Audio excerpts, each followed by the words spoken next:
Chapter 41. A Rare Genius. Lucian's secret weapon for mastering the flying broom was deceptively simple, a coil of iron wire. While a wizard's skill with spells usually dictates how well a broom responds, Lucian added a layer of magnetic control. The wire, tightly wound around the shaft, let him fine-tune every tilt and turn with subtle shifts in magnetism, double insurance alongside his magical command. In truth, even without the broom, Lucian's magically enhanced clone, loaded down with an extra few dozen kilograms of iron, could hover using pure magnetism. It hovered more slowly than a broom, though, so he still relied on the broom for speed and agility. He'd applied the same trick to his wand, wrapping iron wire around its tip so that if it ever slipped from his hand mid-spell, a quick surge of magnetism would summon it back in an instant. "Steady the broom," Professor Hooch called out, her sharp eyes sweeping the courtyard. "Rise 3 feet, lean forward just enough, then descend straight back down. Follow my whistle. 3, 2, 1. At her signal, the young witches and wizards stomped their feet, kicked off the ground, and shot into the air, brooms poised beneath them. Most of the students wobbled unsteadily the moment their brooms cleared the ground, each gripping the handle as though for dear life. A few, however, like Ginny Weasley, skated across the sky with enviable ease. "Well done, Ginny. Excellent control," Madame Hooch called out, already reaching for her scorecard to award Gryffindor a few extra points. Her praise died on her lips when a startled gasp escaped her. She whipped her gaze to the Slytherin end of the pitch, her eyes wide in disbelief. "By Merlin's beard, is that the starfish hang, followed by the Wollongong zigzag, the sloth roll, and the Wronski feint? Incredible." Indeed, it was Lucian, Slytherin's latest prodigy, performing a breathtaking sequence of advanced Quidditch maneuvers. First came the starfish hang. He hooked one foot over his broomstick, flipped completely upside down, and spread his arms and legs to form a living barrier against any incoming quaffle. Only world-class keepers ever dared attempt such a stunt.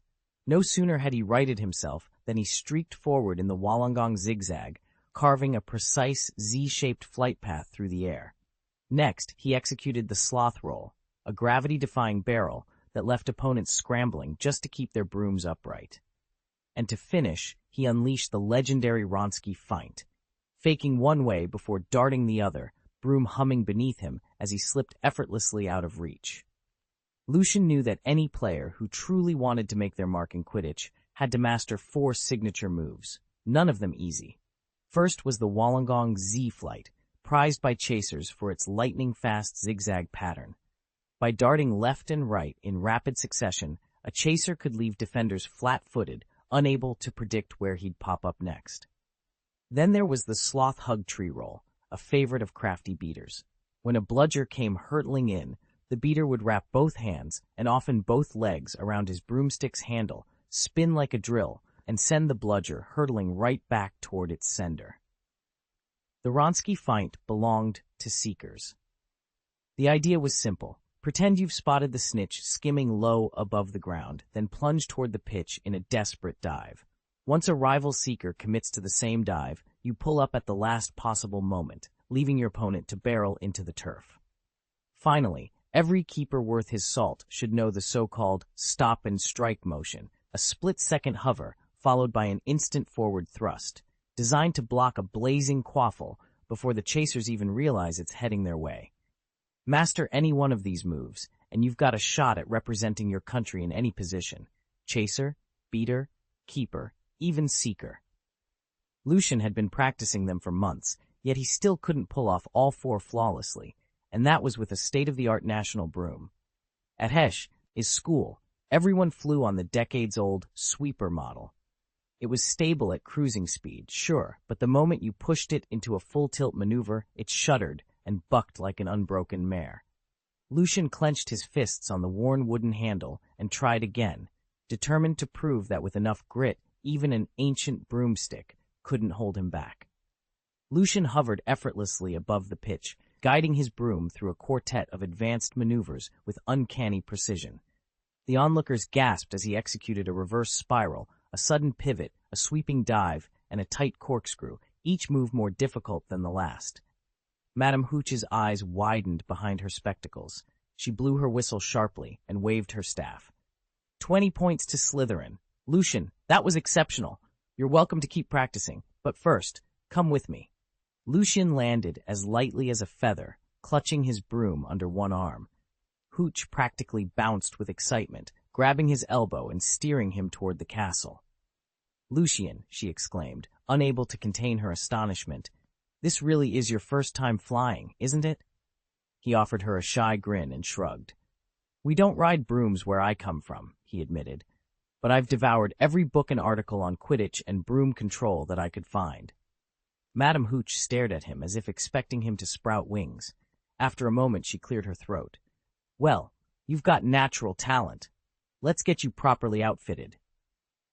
They hurried along the green-tiled corridors of Hogwarts, passing curious Slytherins who watched Lucian with newfound respect.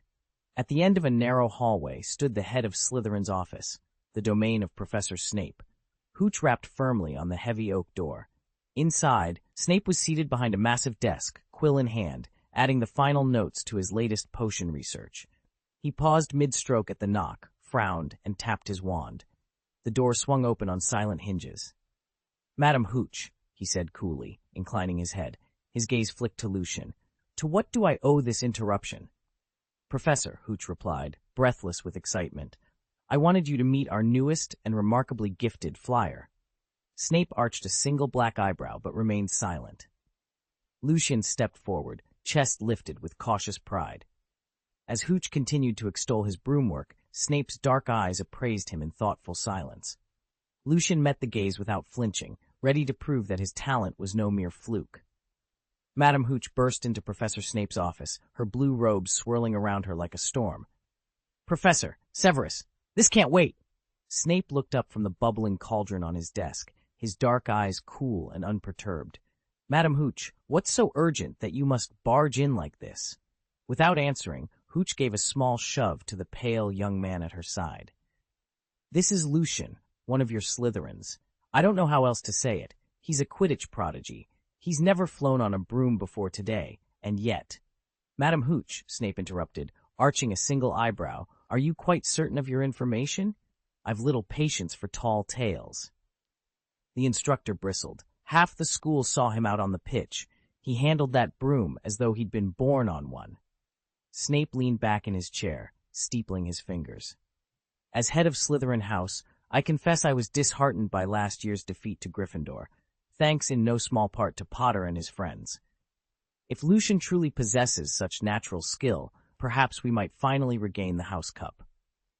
Madame Hooch glared, offended by his cool reserve. I'm not exaggerating, Severus. Snape's expression softened just a fraction.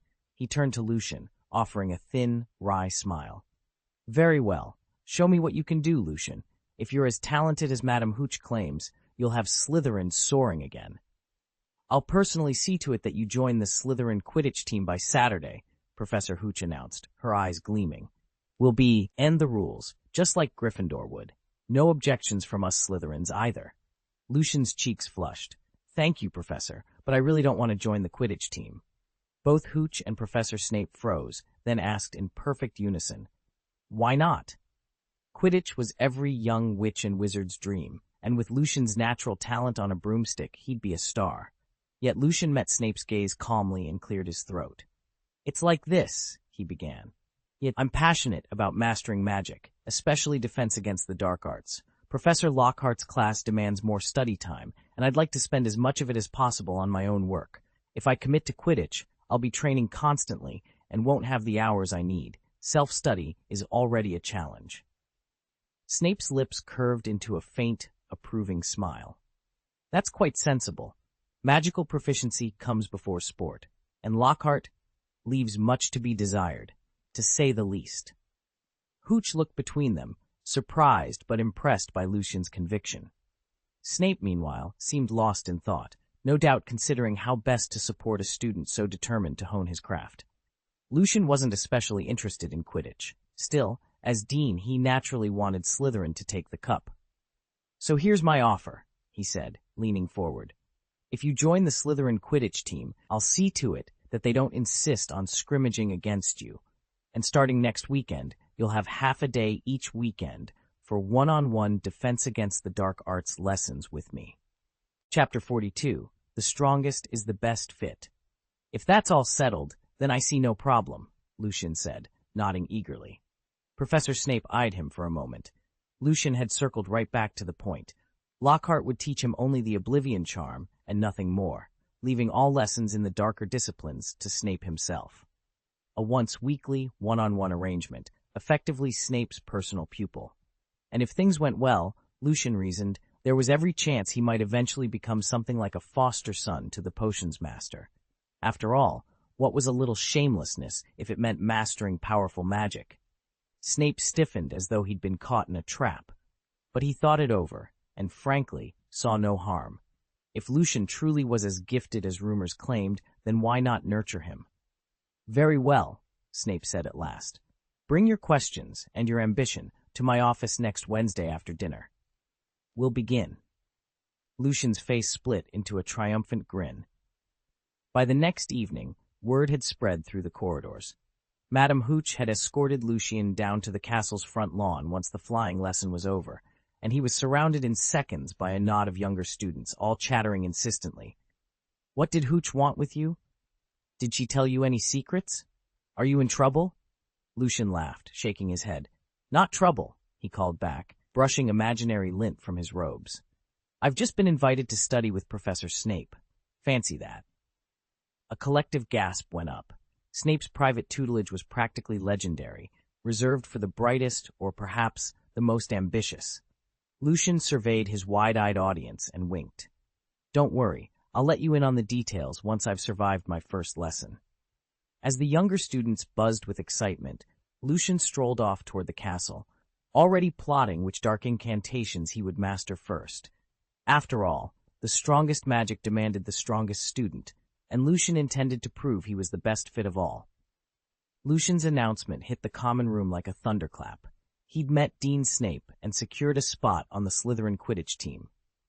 He hadn't said a word about any special tutoring, just that he'd been accepted outright. In Slytherin, cheers erupted. Across the corridor, in Gryffindor's wing, the mood was decidedly quieter. I thought I had him beat in broom flying, one first-year Gryffindor muttered to a friend, half in disbelief. Turns out I can't even outfly him in class. Ginny Weasley, standing off to the side, watched Lucian bask in the excitement and couldn't help but smile. Colin Creevey, ever the photographer, whipped out his camera and began snapping picture after picture. Honestly, Colin said, he's our friend, and he works like mad. Last one back to the common room every night. If anyone deserves this, it's Lucian. Exactly, Ginny agreed, brushing a stray red curl behind her ear. He doesn't just have talent, he outworks everyone. Below them, Professor Hooch clicked her tongue as she stowed the last of the broomsticks with a flick of her wand. Watching Lucian stride toward the castle's great hall alongside his new Slytherin teammates, she muttered to herself, I'll have to speak with Ludo Bagman about this.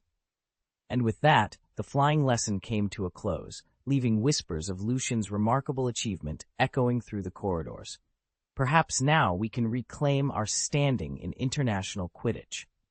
Ludo Bagman, recently appointed director of the Department of Magical Games and Sports at the British Ministry of Magic, had once been a celebrated chaser on England's national Quidditch team before retiring to teach at Hogwarts. Over the past few seasons, however, the English squad had suffered one crushing defeat after another, tumbling nearly to the bottom of the world rankings. Bagman believed that recruiting a once-in-a-millennium talent like Lucian might finally reverse their fortunes. True, Lucian was still a student, just a fifth year at Hogwarts, but his natural flair on a broom rivaled none other. Lately, the Bulgarian team had snapped up Victor Krum, a fifth-year seeker from Durmstrang Academy, solely on the strength of his flying prowess. Why shouldn't England do the same? In Bagman's estimation, Lucian's reflexes and daring even eclipsed Krum's. Lucian has just been drafted onto the Slytherin Quidditch squad, Bagman announced with a broad grin. Perfect timing. He'll be in the stands when I come to watch this year's Hogwarts Cup. By evening, the news had swept through the castle like enchanted mist. Students gathered over homework and feasted their eyes on the portraits, all buzzing about Lucian's extraordinary aerial feats in flying class, and the unprecedented exception that would allow him to don the green and silver of Slytherin. With whispers of high-speed dives and breathtaking catches, the excitement only grew. Hogwarts had never seen anything quite like this. Many aspiring Quidditch players pride themselves on mastering the sport's well-known maneuvers, and Lucian was no exception. His skill on the pitch had quickly earned him a sterling reputation, not only among his fellow Slytherins, but throughout the entire school. Upperclassmen greeted him with respectful nods in the hallways, and younger students whispered his name with awe. Of course, not every Slytherin shared that enthusiasm. Draco Malfoy, whose father had just spent a small fortune to secure him a place on the team, scowled in jealous frustration. Beyond sulking, there was little Draco could do. Before Lucian could savor his rising popularity, Saturday dawned, and he found himself summoned to Professor Snape's dungeon classroom. As promised, Snape was holding a weekly makeup lesson that very morning. "Today, we'll perfect the impediment jinx," Snape announced, his gaze as sharp as ever. Though it's considered a basic spell, never mistake simplicity for weakness. In skilled hands, fundamental curses can outmatch many advanced hexes. A precisely cast impediment jinx can even halt a Hungarian Horntail's charge. Under Snape's exacting but meticulous tutelage, Lucian uncovered nuances of dark arts and combat magic he'd never imagined. He had once believed that the Cruciatus Curse or Fiendfire were the pinnacles of destructive power. Now he saw that true mastery rests on a firm foundation, on knowing when and how to wield the simplest spells with perfect timing and intent. Snape stood before Lucian in the dimly lit classroom, his black robes swaying like midnight shadows. "You've heard of the Killing Curse," he began, "and the Fire Curse. One snuffs out life instantly, the other can raise an entire city to ashes. But raw destructive power isn't always the answer." Lucian inclined his head. Snape's next words were precise, almost clinical. In different situations, the strongest spell isn't necessarily the most effective. Against small, agile opponents, the Killing Curse often misses completely, too narrow, too unforgiving. A well-placed Freezing Curse, though less devastating, blankets a wider area and can immobilize even the swiftest adversary. He paused, letting the idea sink in. Then there are creatures like fire dragons, whose magic resistance is legendary. A direct hit from a Killing Curse or a Fire Curse might irritate them at best. Instead, a curse that targets the eyes, an eye disease curse, for example, can be far more crippling. It doesn't blaze or slay, it blinds and disorients.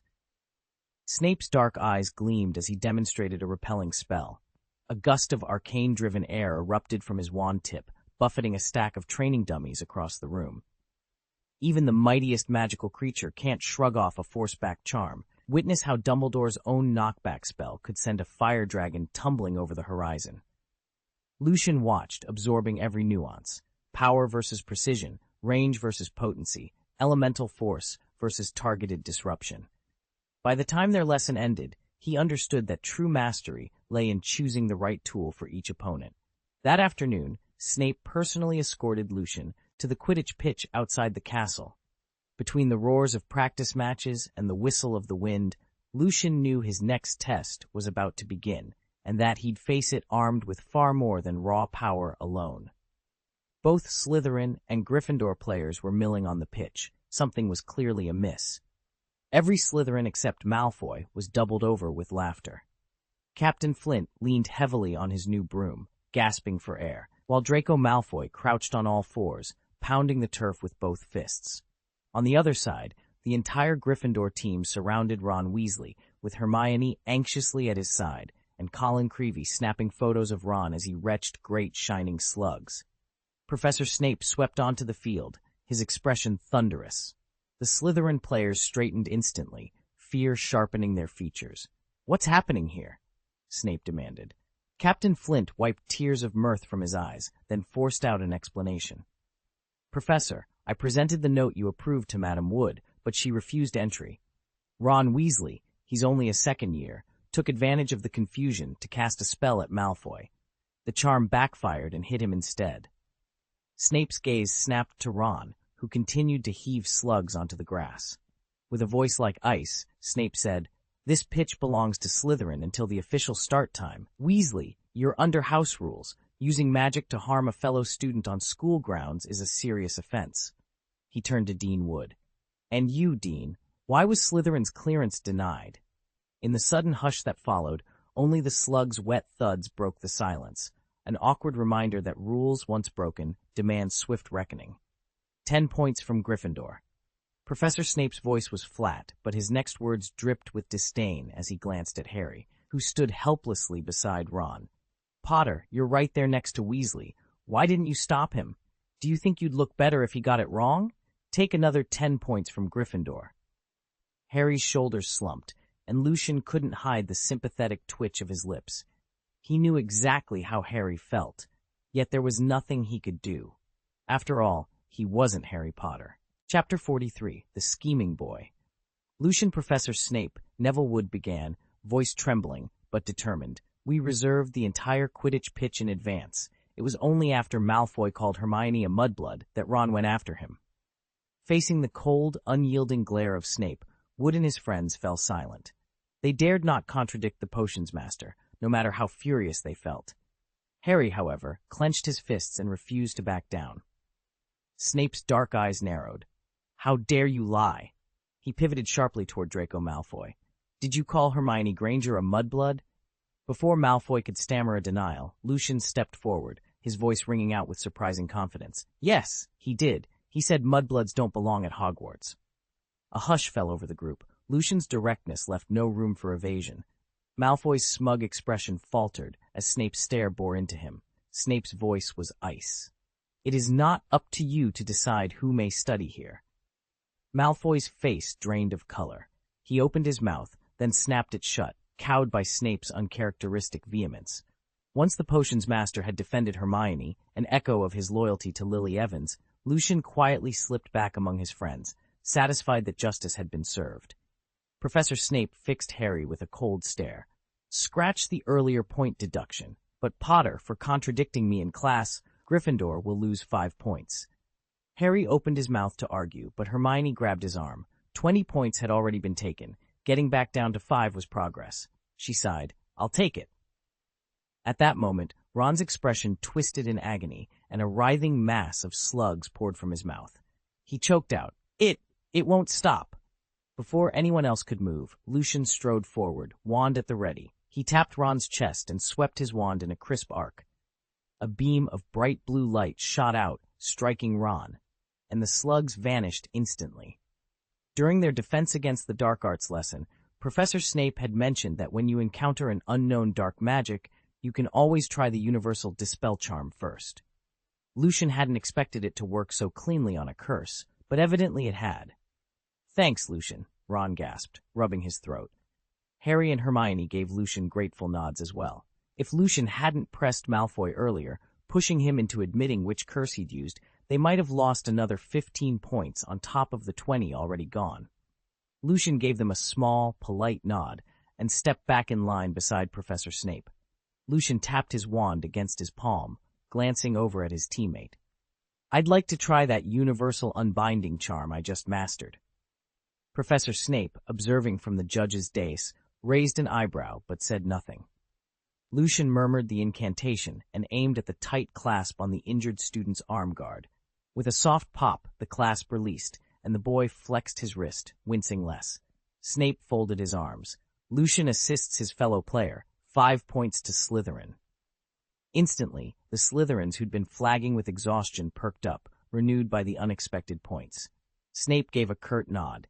That's enough for today, he announced. Next week, we begin training our 2 new recruits. You're dismissed. Right, Coach Wood called, clipboard in hand, and led the Slytherin players off the pitch. Once the field emptied, Harry, Ron, and Hermione slipped back into the spectator stands, melting into the shadowed rows. They didn't care about the drills. They wanted to know which newcomer would take Seeker for Slytherin, Lucian or Draco Malfoy. Yesterday, Ginny had mentioned that Lucian was joining the team. Naturally, Harry assumed his friend would secure the Seeker position, just as Harry himself had last season. But over breakfast, they'd caught wind of a different story. Malfoy's father had pulled strings to guarantee Draco the role, even supplying him with a brand new Nimbus 2001. Hermione frowned. I don't see how Lucian can compete now. Ron scowled. It's not fair. He's far better than Malfoy. Broom aside. Harry's jaw set. We'll find out soon enough. Lucian's talent speaks for itself. If he really wants that seeker spot, he'll have every chance. They leaned forward, eyes fixed on the empty pitch below, bracing themselves for the next session, when Slytherin's future seeker would finally be decided. Professor Snape waited until the other prefects had filed out before making his announcement. His dark eyes scanned the remaining Slytherin players. "Lucian will be our new seeker," he said. A sudden hush fell over the room. Draco Malfoy's expression turned stormy. "Professor," he protested, "you promised me the seeker position. My father arranged it." Snape's voice remained calm and measured. "Darian Pusey and Terence Higgs have withdrawn from the team to focus on their studies. I'm appointing you, Draco, as a chaser."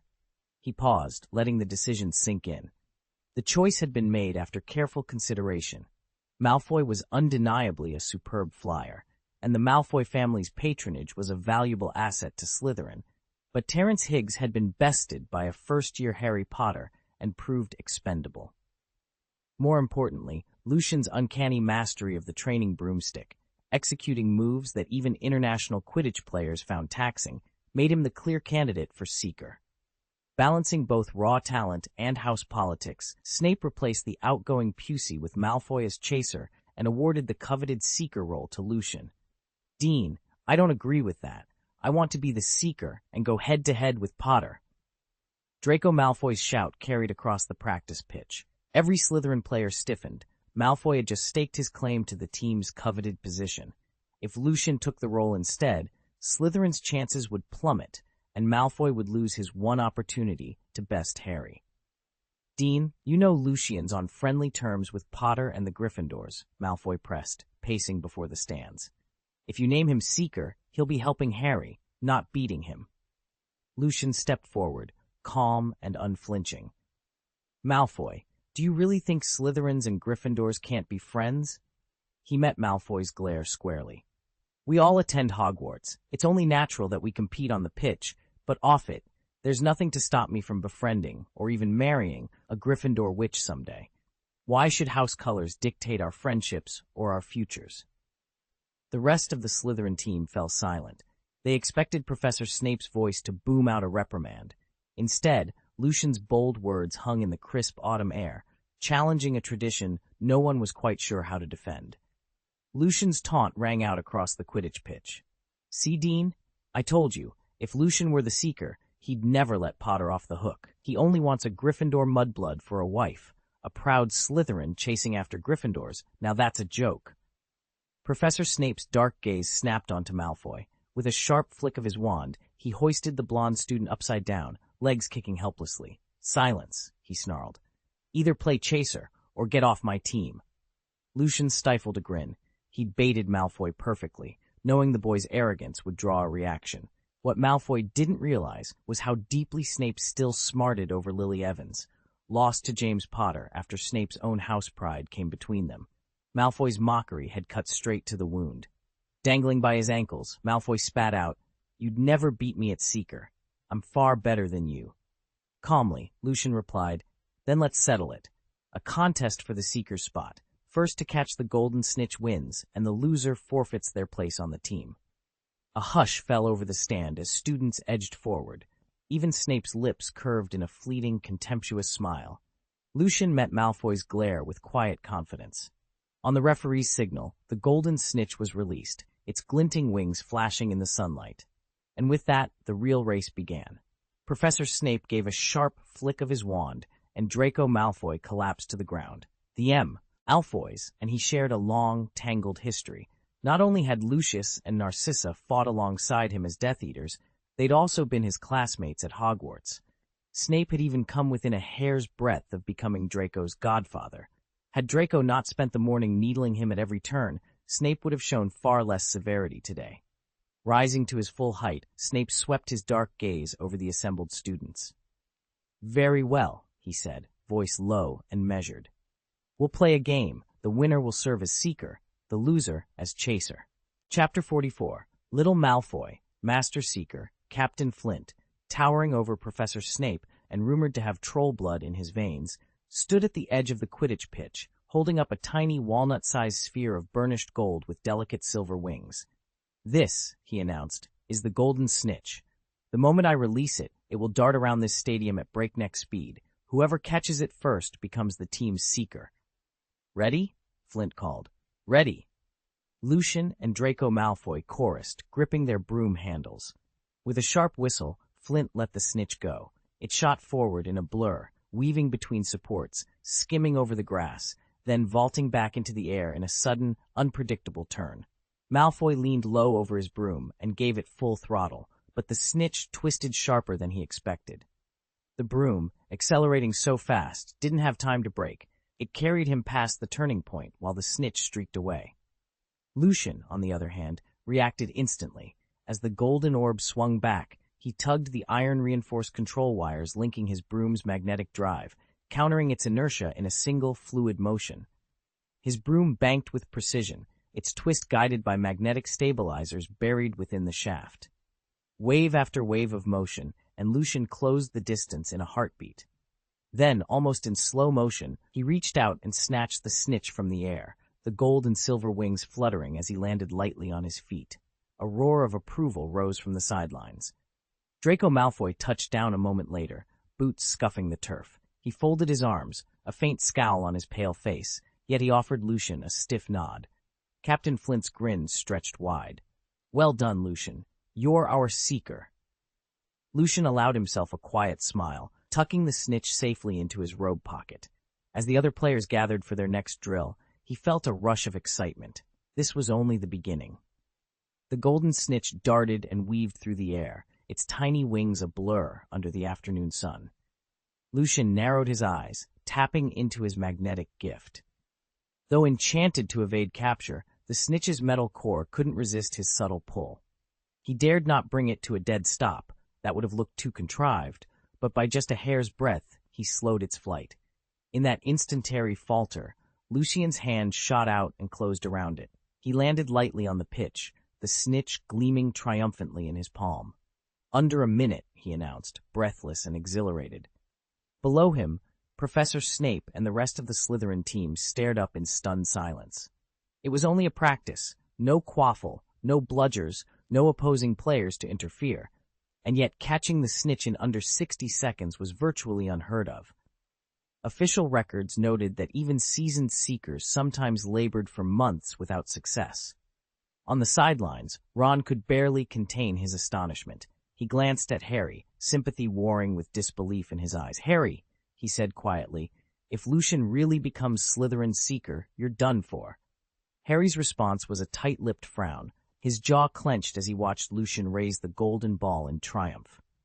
Hermione leaned in and whispered to Lucian, "If you take the seeker spot, Malfoy will go mad. That alone makes it worth it." Harry and Ron exchanged eager grins and nodded vigorously. Nothing would please them more than seeing Draco's smug arrogance knock down a peg. Spurred on, Malfoy finally threw up his hands. "Fine, I give up," he spat. Their brooms clattered to the ground as Draco's gaze fixed on the golden snitch, clutched in Lucian's hand. His face drained of color.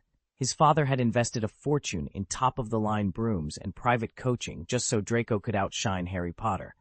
Now he'd not only lost to Potter, but forfeited his seeker position, and his entire house would be talking about him for weeks. With calm precision, Lucian handed the snitch to Coach Oliver Flint. Then he turned back to Draco, meeting his stun. "Glare, since you're so desperate to be seeker, the position is yours," he said. "But remember this. Seekers, chasers, beaters, keepers. Every role matters. I don't need a title to bring glory to Slytherin." Draco jerked his head up, eyes blazing. Nearby, Professor Snape and the other staff watched in astonishment, clearly unsure how to react to Lucian's unexpected generosity. Harry and Ron whooped in approval. Hermione beamed, and Lucian, broom in hand, walked off the field ready to prove that true victory belonged not to one player, but to the team as a whole. "I gave the seeker position a try," Lucian admitted with a casual shrug, "but it's just not exciting. No real challenge." He turned to Draco Malfoy, flashing him a friendly smile. "Besides, I don't believe in stealing someone's dream." The tension among the other players melted away. "Thank you," one of them said quietly. Draco stared at Lucian for a long moment before blinking and offering the same simple word, "Thank you." He had always resented Lucian, how he commandeered the spotlight and didn't hesitate to mock his rivals. Yet now, faced with Lucian's generosity, Draco felt an unexpected warmth of gratitude. Lucian was undeniably impressive, and in admitting defeat, Draco found himself relieved rather than insulted. "As Slytherins, we should stand by one another," Draco said at last, a tentative note of sincerity in his voice. "We owe it to our house to help each other shine." Lucian gripped Draco's shoulder in a gesture of camaraderie. This time, Draco didn't recoil. In Slytherin House, kindness was often mistaken for weakness, but when strength accompanied it, respect followed. Lucian understood that all too well, and Draco was already beginning to see it too. Lucian watched Draco's expression change and wondered, was Malfoy really as ruthless as everyone claimed, or simply someone hungry for a leader worth following? Lucian wasn't cruel. He was simply proud, and in truth far kinder than his two cronies. Earlier, when someone made the first move against him, he had deliberately put that person in their place. Still, the opportunity to dominate an opponent didn't faze him. After all, the Malfoys enjoyed considerable prestige among purebloods, and any favor he could curry before Voldemort's return might prove useful. To Lucian, the roles of Seeker, Beater, Chaser, and Keeper were practically interchangeable. In fact, he believed a Chaser had even greater potential for glory than a Seeker. Normally, it was the Seeker who stole the spotlight. No matter how close the score, the match didn't end until someone caught the golden snitch, and that single catch was worth a full 150 points, usually enough to decide the game. Consequently, people tended to assume that whichever team's Seeker nabbed the snitch would win. But suppose a Chaser, suppose Lucian himself, could build such an unassailable lead that his side was ahead by more than 150 points before the snitch ever appeared. In that case, he'd outshine any Seeker, and that, Lucian decided, was the kind of reputation he intended to forge. This was almost unprecedented in Hogwarts Quidditch history. Lucian's gambit had worked on the inexperienced younger Malfoy, but it would have been meaningless against the elder Malfoy, a seasoned player with only lukewarm loyalty to Voldemort. Severus Snape, watching from the stands, finally allowed himself a crooked smile that bordered on tears of pride. "Well said," Snape declared, his voice echoing through the Slytherin common room. "Right now, what this house needs above all is unity.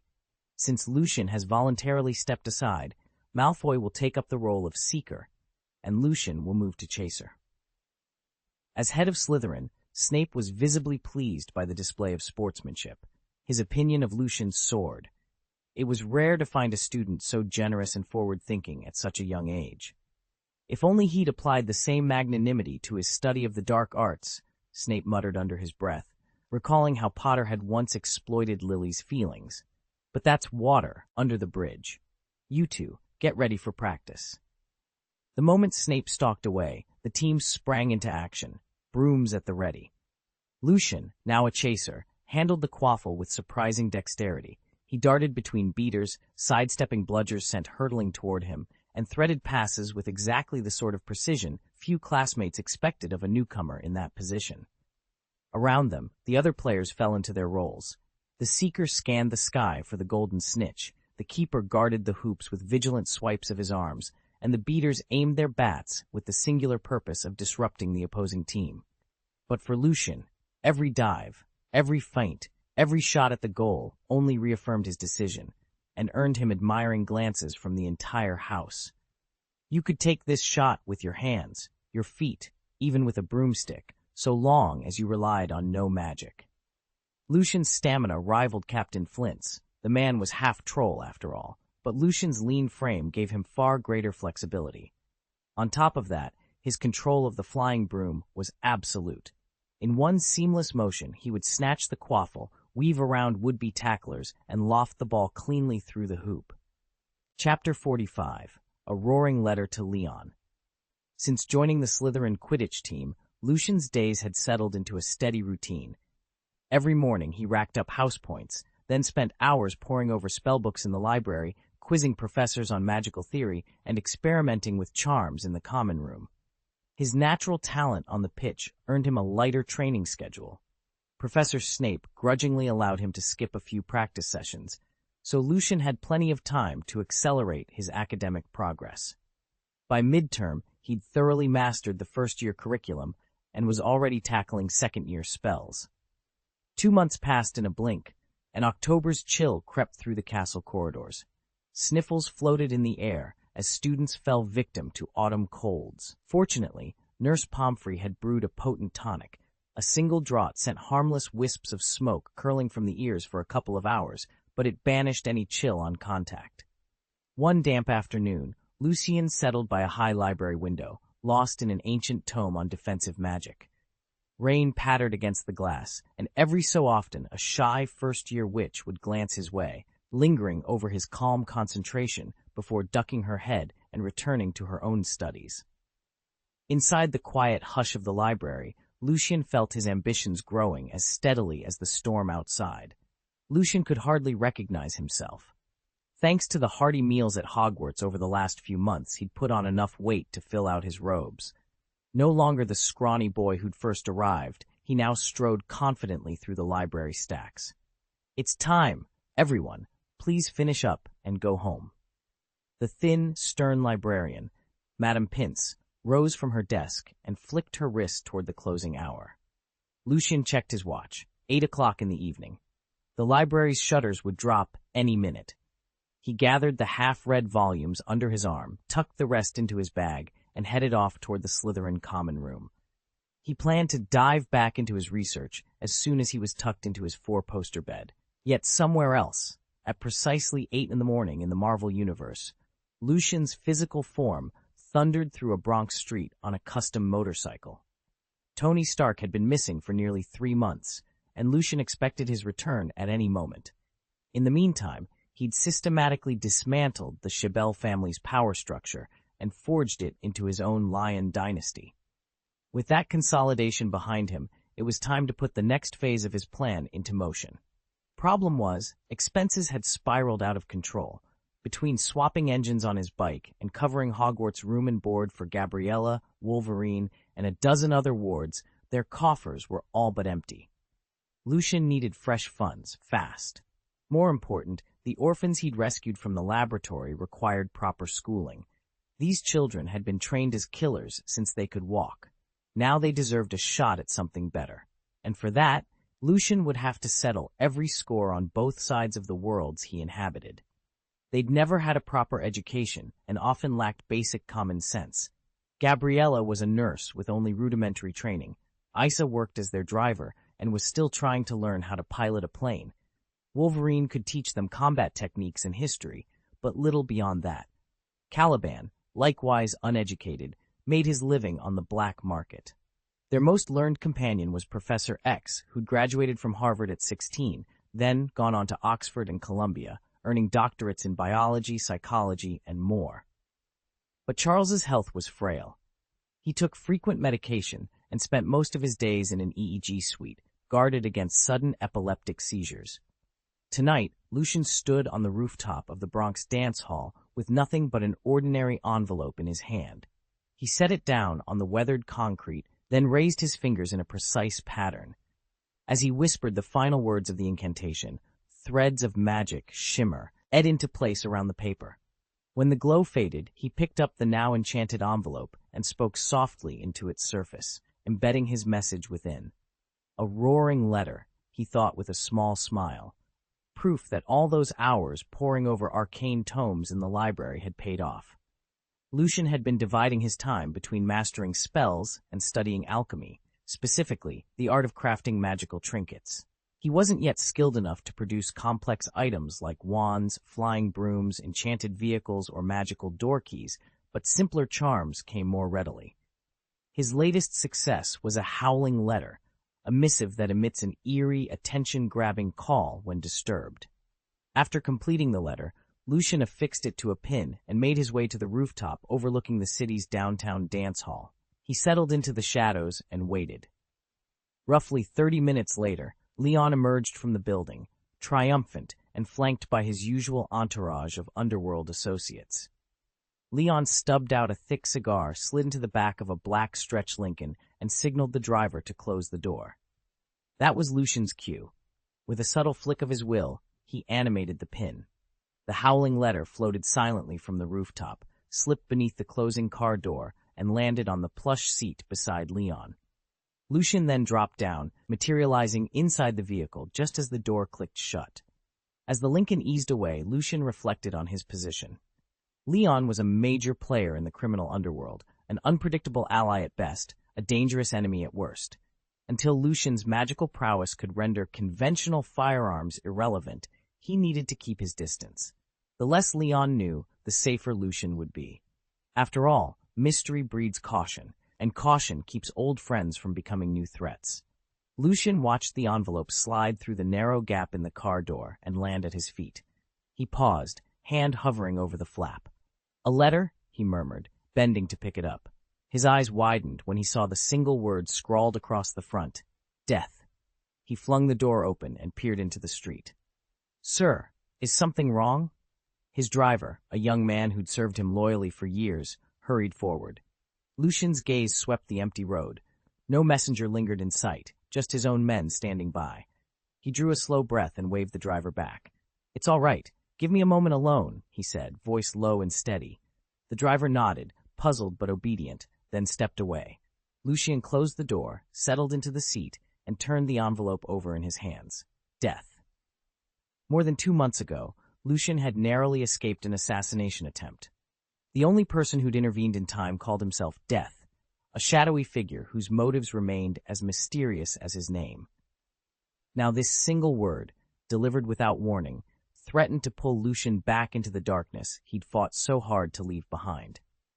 Lucian had finally swept away every last obstacle, including Chabel's son and his loyalists, and fully absorbed the Chabel family into his own, reborn as the Lions. He now counted himself among the 13 kings of the Bronx underworld. Yet the elusive god of death still hadn't showed his face, and the uncertainty gnawed at Lucian. On one hand, he was deeply grateful to this mysterious savior whose intervention had spared Chabel's life. On the other, he trembled at the thought that the same hand could just as easily point toward him. That fear was why he never went anywhere alone, always surrounded by his younger lieutenants. They didn't overthink danger. They welcomed it. As boss, however, Lucian found himself unable to shrug off the knowledge of his own mortality. He picked up the plain white envelope that had arrived that morning and broke its seal with care.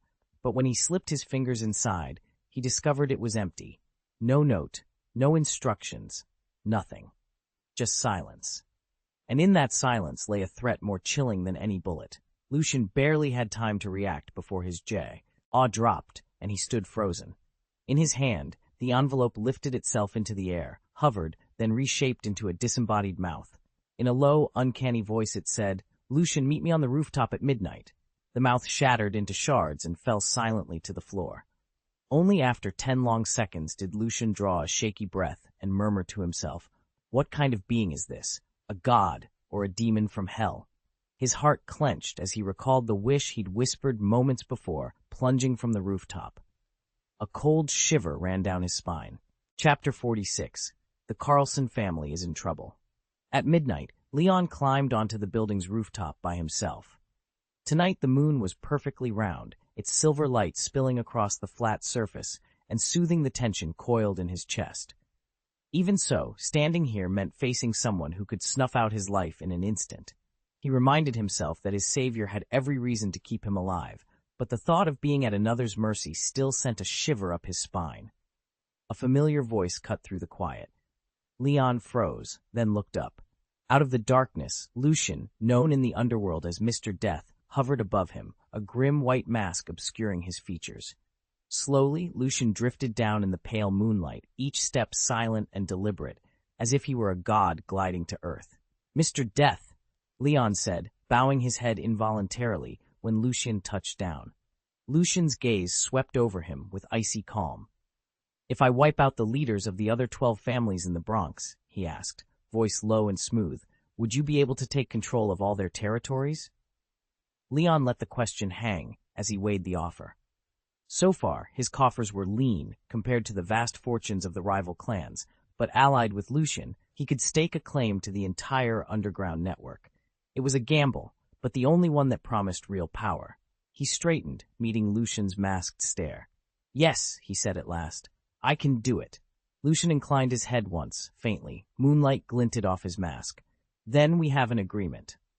And with that, the two men stood together under the full moon, their destinies entwined by blood, ambition, and a pact sealed in darkness. This is what it means to strike it rich. You'll never have to worry about money again. And whether the Bronx flourishes or decays under Leon's rule of the entire underground isn't your concern. Frankly, no matter how bleak life is for the locals, it's not your problem. You're no superhero who spends every waking hour trying to save the world. It's more than enough to save yourself. Leon's knees went weak. He almost collapsed to the pavement. He hadn't expected Lucian's opening words to be so brutal. He was only suggesting that the Leon family replace the Chabelles and that Lucian seize control of the entire Bronx underground, a network of 12 powerful families. None of them would be easy to topple. Yet when Leon met Lucian's unwavering gaze, he realized this was no idle boast. He swallowed hard. Temptation tugged at him. Who wouldn't want that kind of power? But in the end, he forced a bitter smile and shook his head. "I'm sorry," he said. "I just can't. Even if I had the strength to take on all 12 families, I don't have the stomach for it." Lucian arched an eyebrow. "Why not?" Lucian could grasp the first point, but the second left him puzzled. Sensing Lucian's impatience, Leon hastened to explain. "You might not know this, but there are exactly 13 mafia families in the Bronx because Jin Bing, the undisputed kingpin of America's underworld, decreed it so. Even if you eliminated every member of the other 12 families, you wouldn't inherit their rackets. Before long, Jin Bing would simply appoint 12 new families to fill the void. He'll never allow any single clan to upset the balance of power in the Bronx." "Jin Bing," Lucian said, frowning. "What if I just kill him?" Leon's face went pale. Lucian knew of Jin Bing, of course, but he'd never realized the extent of his influence. Even the number of mafia families in an entire borough was under Jin Bing's control. Yet, at the end of the day, Jin Bing was still a man, albeit a formidable one. Someone at the zenith of human strength, perhaps, but hardly immortal. Finding him would be the real challenge. Lucian let out a low whistle, as if murdering the kingpin were no harder than dispatching a street thug. Leon swallowed hard, a cold shiver running down his spine. Leon shook his head. "Even if you take out the kingpin, it won't solve anything. Once he's gone, the entire underworld will implode. Rival families, here in the Bronx and beyond, will move in, and some of them are far stronger than any of us. I couldn't possibly defend the whole borough. I might not even hold on to my own turf." "Then forget it," Lucian said coolly. Leon's warning rang true. Unless he intended to eradicate every criminal syndicate in the United States, Leon would always be exposed whenever he left town.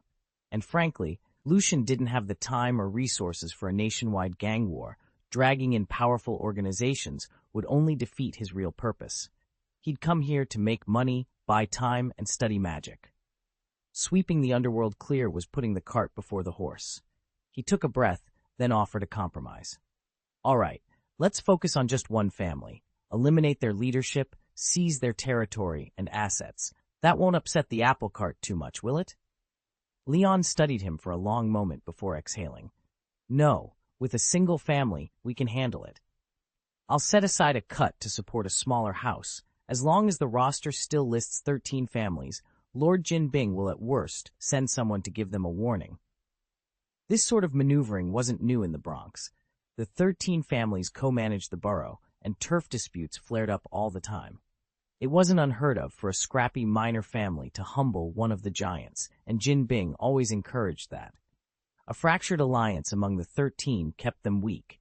If they ever banded together as one, Jin Bing's power would be at risk. "Good," Lucian replied. "Then pick one that's openly hostile to us. Over the next few days, I'll arrange for their leadership to suffer a few accidents. Once they're gone, you'll move your people in and claim the turf. From that point on, we split the profits 50-50. Lucian nodded to himself. He'd given up on the impossible task of wiping out all 12 rival families, too much blood and too many moving pieces. But eliminating a single house and absorbing its assets would be far more lucrative than his earlier plan of simply looting cash reserves. "Start with the Carlsons," he said. "Their turf borders ours, and we've been clashing with them for months. They'll be the perfect opening." Lucian watched the moonlight glint off the distant rooftops and smiled. They took advantage of the feud between Little Chabelle and me to steal a huge swath of our territory, he said, voice low and steady. I'd planned to fight them for every inch, but if their leaders were suddenly eliminated, I'm confident I could sweep in and claim it all. Leon's eyes gleamed. He would have been happy with even half the spoils, and he owed everything to Lucian. After Lucian saved his life, the Carlson family had ruthlessly exploited the chaos, seizing land and murdering several of Leon's closest allies. Leon had wanted revenge, but his forces were still weakened by the internal conflict. A direct attack would only backfire. Now, however, they had a wild card, the so-called Mr. Death, willing to take action. Finally, revenge was within reach. Gather all the intelligence on the Carlsons, Lucian ordered. Have it on my desk by tomorrow night. Leon nodded and vanished into the shadows. Lucian took one last look at the pale moon, then stepped off the rooftop, melting into the darkness below. Though things had turned out a bit differently from what Lucian originally envisioned, the result wasn't far off the mark. He wasn't a god. He couldn't predict every twist and turn. Even with his sharp intellect, errors were bound to happen. He accepted that as simply part of the process. When one plan fell apart, he'd craft another. What mattered most was his ability to adapt without panic and still meet his objectives. In the end, true security lay in strength. With enough power, even if the world descended into chaos and reality veered wildly off any script he'd known, he could handle it. Chapter 47. Combining Psychic Power with Soul-Reading Spells. Lucian shook his head as he climbed down from the rooftop. He couldn't abandon Tony Stark, not when he'd come so far. Instead of heading back to school, he jumped onto his beloved scooter and raced toward Manhattan. Somewhere deep inside him, he knew he had to act, and quickly. At first, Lucian had toyed with the idea of enlisting Wolverine's help to free Tony from that desert cave. But the risk of drawing S.H.I.E.L.D.'s attention was too great. His new plan had been equally desperate. Hire an agent, rob every wealthy family in the Bronx, and pour the loot into Stark Industries stock, banking on Tony's return to send share prices soaring. It sounded brilliant in theory, but something still gnawed at him. As Lucian weaved through rush-hour traffic, he replayed his doubts over and over. Could Tony really escape on his own? In the movies, Stark would have no trouble inventing his way out of any predicament. But this wasn't some scripted Marvel flick. Here, mutants like Wolverine and Professor X existed, and so did unforeseen variables. If Tony failed and perished in that cave, every penny Lucian risked on Stark's stock would vanish along with him. By the time he reached Midtown, Lucian's decision was made. He needed more than blind faith and a haphazard scheme. He needed certainty, and certainty, he realized, would come from using his own abilities. No more hiring mercenaries. No more last-minute gambles on the stock market. If he was going to save Tony and secure any chance of profit, he'd have to combine his psychic powers with the ancient art of soul reading. Only then could he divine Stark's fate and plan accordingly. With resolve hardening in his chest, Lucian jerked his scooter to a halt outside a nondescript brownstone. Inside were two of the city's most skilled underground psychics, experts in soul-reading rituals that blurred the line between magic and mind. It was a drastic step, but Lucian welcomed it. After all, if he was going to gamble with lives and fortunes, he had to be sure of the cards he was holding. He took a deep breath, straightened his jacket, and climbed the rickety stairs to the psychic's sanctum. No turning back now. Lucian decided the safest course was to travel to the Middle East himself, rescue Tony Stark, and then ask Leon to invest all his available capital in Stark Industries stock. He'd already planned for the biggest obstacle, S.H.I.E.L.D.'s surveillance. He wasn't the same inexperienced lockpicker he'd once been, leading a ragtag crew of amateurs. Now he had Leon, boss of one of the 13 Bronx families, at his side, ready to create a flawless cover identity for him. His magnetic abilities had advanced to the point where he could deflect sniper rounds at long range. He'd also mastered every first-level spell and even learned several forbidden incantations. With these powers, Lucian could infiltrate hostile territory alone and extract Tony without ever alerting would-be trackers. Better yet, if he could convince Stark to join him in secret, Lucian would gain allies in both the underworld and the highest levels of international security. making all his future plans infinitely easier to execute.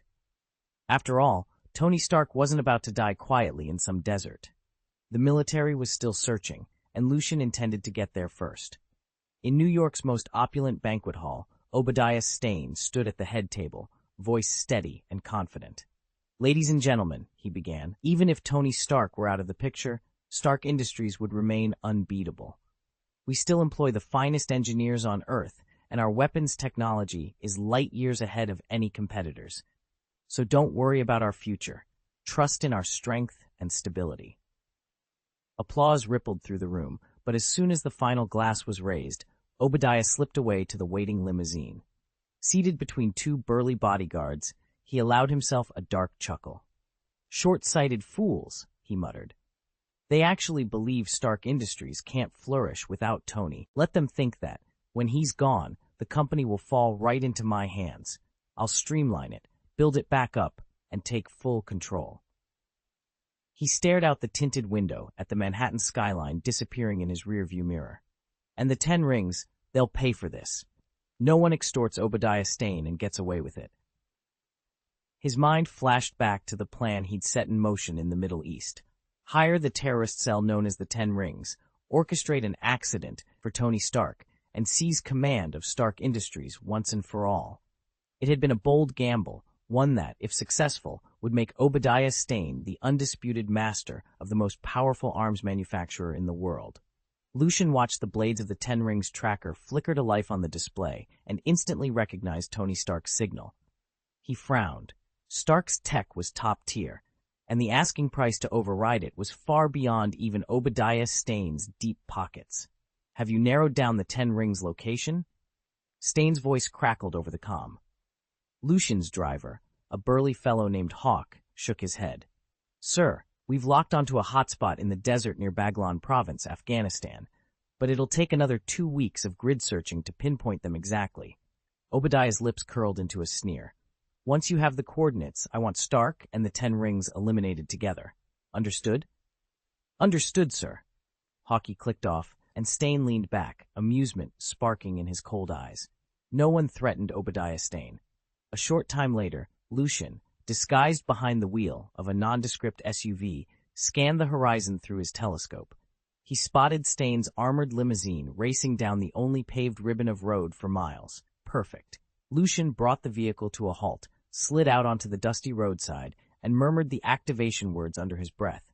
"Quickly soften." A rippling azure beam shot from his palm into the hard-packed earth. Instantly, the road gave way beneath Stane's speeding car. The limousine skidded, flipped, and tumbled into the sandy embankment, dragging to a halt in a cloud of dust. Lucian allowed himself a small, satisfied smile. He'd spent days confirming this was Stane's lone route home, and now that the path was blocked, it would buy him all the time he needed to unearth the 10 Rings, and if luck held, protect Tony Stark from a far darker fate. Lucian had 2 reasons for refusing to lie low at his own home. First, he needed to stage a car accident that would send Obadiah Stane to the hospital, and in the process, knock down Stark Group's stock price. Second, Stane's villa was crawling with guards, making any covert surveillance dangerously complicated. Now, crouched beside the wrecked sedan, Lucian watched as Obadiah and one of his bodyguards, both dazed and bleeding, fumbled with their seatbelts, desperately trying to crawl free. Lucian offered them an affable wave. "Evening, Mr. Stane." The bodyguard snapped to attention, abandoning the belt release. In one smooth motion, he drew his pistol and leveled it at Lucian's chest. Lucian wasn't surprised. He'd already begun weaving the faintest threads of magic between his fingers. "Faint," he commanded, and a shard of sapphire light shot forward. It struck the guard in the sternum before he could fire. With a dull thud, the man's legs gave way, and he slumped unconscious against the twisted doorframe. Lucian stood, brushing a speck of dust from his coat. The real work was just beginning.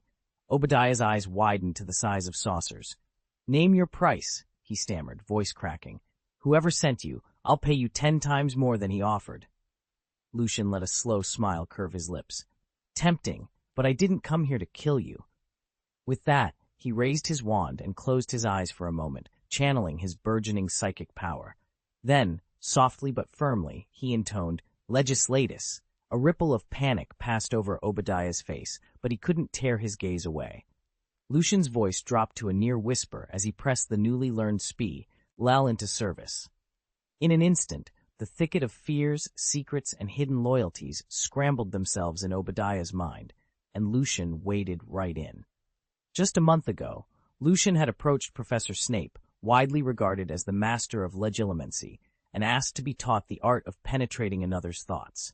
Snape had refused outright, insisting it was far too advanced and dangerous for a student so inexperienced. Refusing to be deterred, Lucian had fabricated a tale of innate talent. He claimed that whenever his guard was down, he could glimpse stray thoughts in the minds of others, even communicate with magical creatures. Intrigued, but cautious, Snape had subjected him to a battery of tests. When the results confirmed Lucian's latent aptitude, Snape reluctantly agreed to tutor him in the basics of the spell. A month of rigorous practice followed. Though Lucian could only manage a rudimentary form of the charm, his second-level psychic gift amplified its effect. He could now forcefully breach a person's mental defenses, especially if that subject was already trembling with fear. Now, as Obadiah's mind lay open before him, Lucian prepared to read the truth from its depths, and nothing would remain concealed. "Tell me where Tony Stark is." Lucian's sleeves snapped open, releasing a pair of razor-sharp blades that hovered just inches from Obadiah's eyes. "Speak," he hissed, "or you'll first lose your vision, then your hearing, and finally your life." Lucian leaned forward, his gaze never leaving Obadiah's face. "I don't know what you're talking about," Obadiah snapped. "How would I know where Tony is? If I did, you can bet I'd use every asset at my disposal to find and rescue him. Ever since he vanished, our company's stock has plummeted." Lucian's expression remained unreadable. The terror in Obadiah's eyes and the tremor in his voice looked genuine, but Lucian had already probed his mind with legilimency and telepathy. Even under the threat of death, Obadiah had delivered a flawless performance. He wasn't a common thug, but if he were truly honorable, he wouldn't have tricked Tony into that setup, nor would he have wiped out every last member of the Ten Rings gang. Lucian withdrew his magical hold. "So all you've managed to pinpoint is a stretch of desert near Baghlan Province, Afghanistan? No precise coordinates?" Obadiah swallowed, clearly rattled by how easily Lucian had slipped into his thoughts. Lucian's frown deepened. He'd expected a man in Obadiah's position to know the exact location of the Ten Rings' lair, yet he only had a vague idea. Lucian fixed him with a steely stare. "Then tell me, how did you learn even that much?" Obadiah opened his mouth to answer, stunned into silence. Lucian shook his head, unwilling to explain further. He lifted his hand and quietly spoke the only spell he'd managed to learn from Lockhart in 3 months. "Everything is forgotten." It wasn't as powerful as Lockhart's version, but it was enough to wipe a small segment from an ordinary mind. First Obadiah, then the unconscious bodyguard.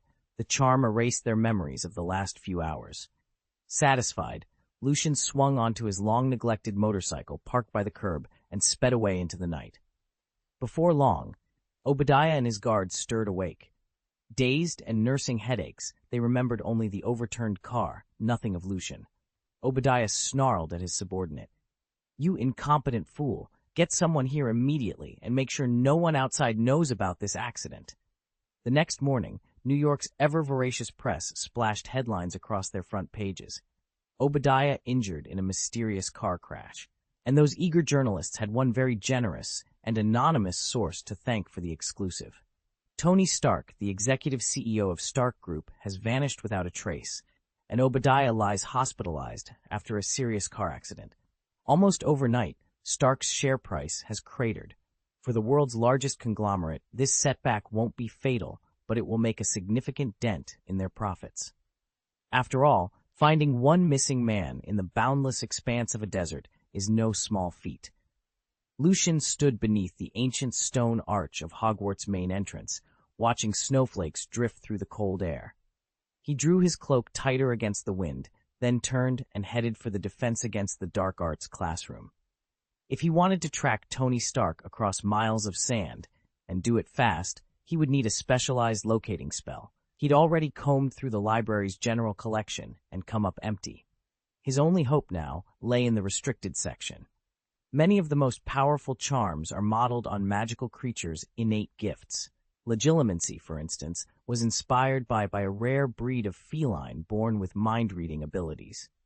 Somewhere on the shelves behind the protective wards, Lucian was convinced there must be an ancient invocation to pinpoint a person's location, perhaps even across an entire desert.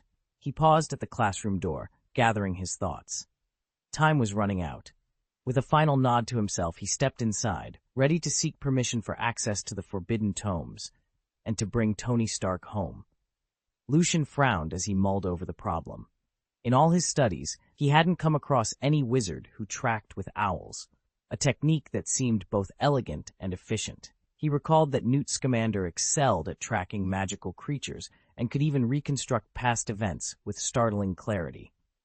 And Tonks had once mentioned, over dinner, how she'd been experimenting with a spell to hunt down dark wizards. But as soon as there's a tracking charm, there's an anti-tracking one, too. Lucian thought of Sirius Black, famed for his mastery of concealment, so effective, not even aurors or owls could pinpoint his location. That gave Lucian an idea. In the Marvel world, magical counters were unheard of. If he could learn a reliable tracking spell, he could zero in on Tony Stark's whereabouts in the desert without worrying about being blocked. The question was where to study such advanced magic. Access to the restricted section of the library required a signed note from a professor, and most of the staff, even Severus Snape, who'd taken an unusual interest in him, would never risk granting permission. Far too many dangerous texts lurked behind those shelves, ready to tempt any ambitious student toward dark magic. There was only one solution, Gilderoy Lockhart. Lucian grimaced at the thought of the vain, overpraised professor, but he knew Lockhart's weakness. A few well-placed compliments and he'd happily furnish any approval slip Lucian needed. If compliments could get him a date to the Yule Ball, they could certainly buy a pass to the restricted section. With that plan in mind, Lucian tucked his notes under his arm and headed for Lockhart's office, determined to smooth-talk his way to the tracking knowledge he needed most. Thanks to the friendly rapport he'd spent months building, Lucian needed almost no persuasion to secure permission to enter the restricted section.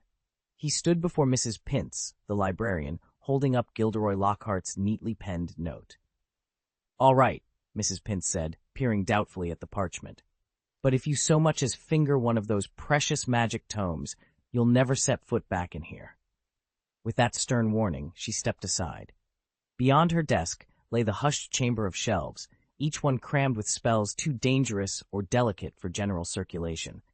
The space was smaller and far more orderly than the rest of the library, proof that hardly anyone ventured in.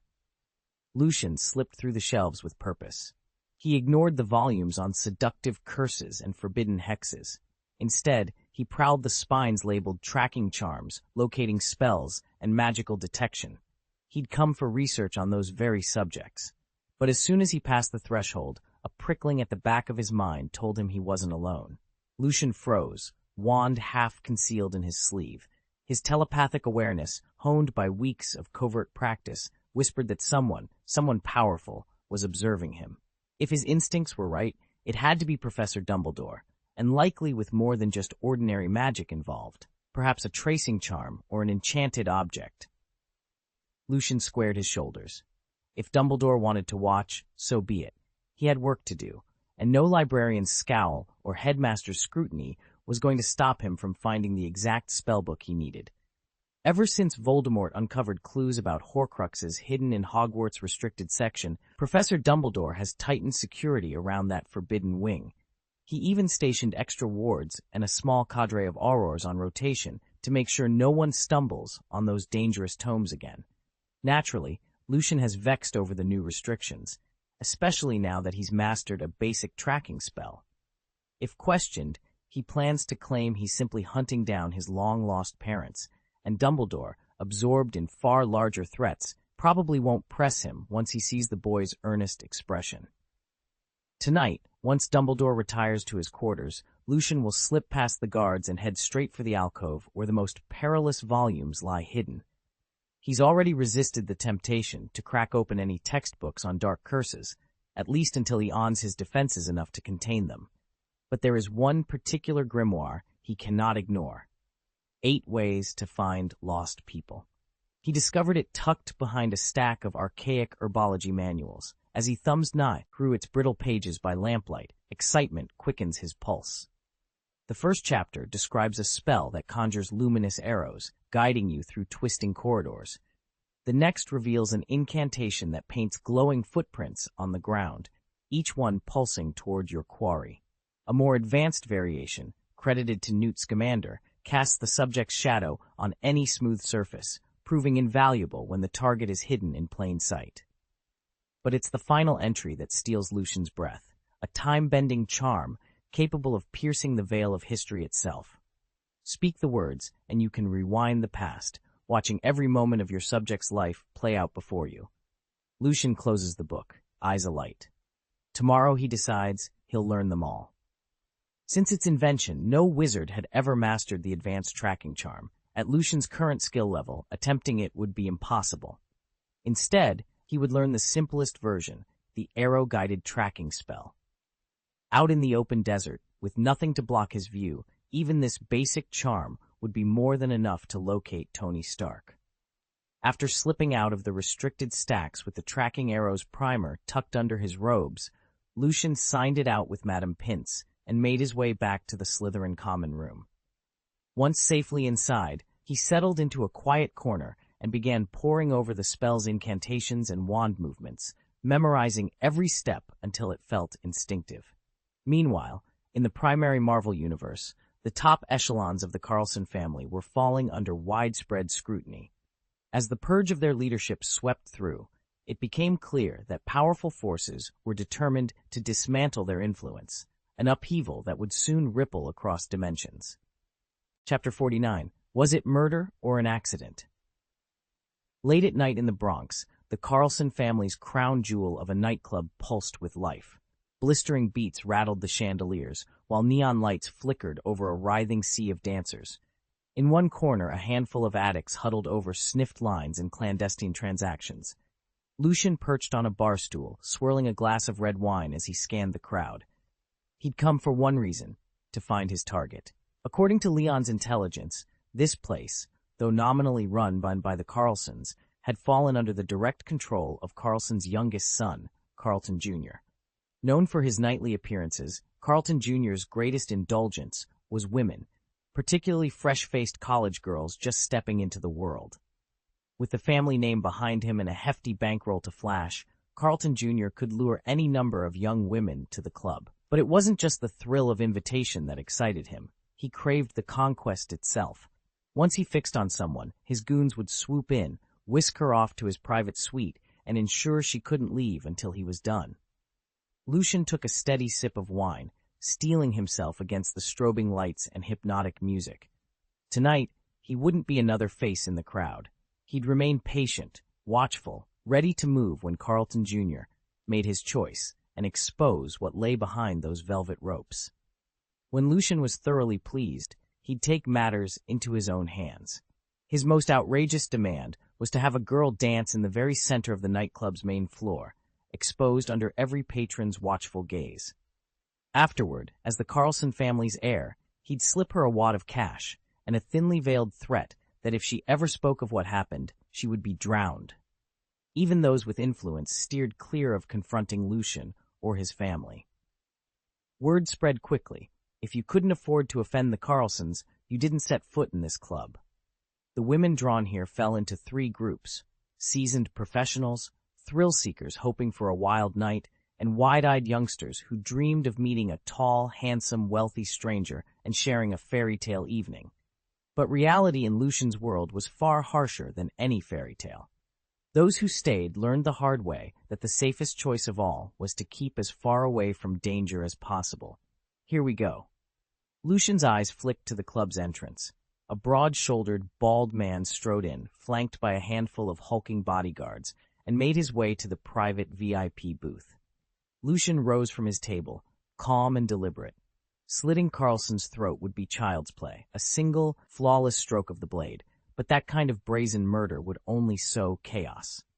The Carlson elders would vanish into hiding, and tracking them down afterward would be a nightmare. Besides, The world was already abuzz with the mysterious deaths of the other heads of the 13 families. Another overt execution would draw unwanted attention. No, he needed a subtler approach. Each accident disguised so well that no one would suspect foul play, let alone anything supernatural. When he'd rescued Leon on that rooftop last month, everyone assumed Leon had slain Chabelle entirely on his own. That illusion of normalcy suited Lucian just fine.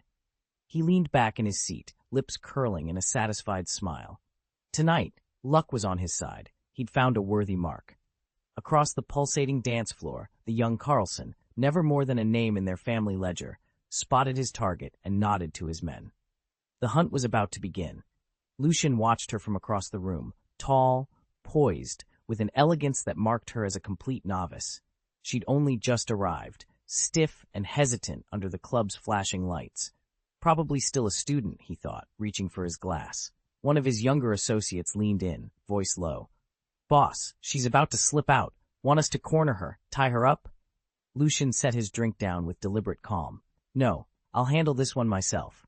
He paused, a distant look in his eyes. "She reminds me of that girl from before. It's a shame how that ended. If only she'd let us have more fun." His men exchanged glances, a spark of excitement passing between them.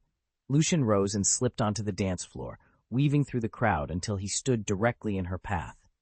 Startled, she hesitated. Her eyes widened as he reached out, lightly brushing her arm. Over the pounding beat, he leaned close and murmured something cruel into her ear. She recoiled, fear sharpening her features, but he was too strong.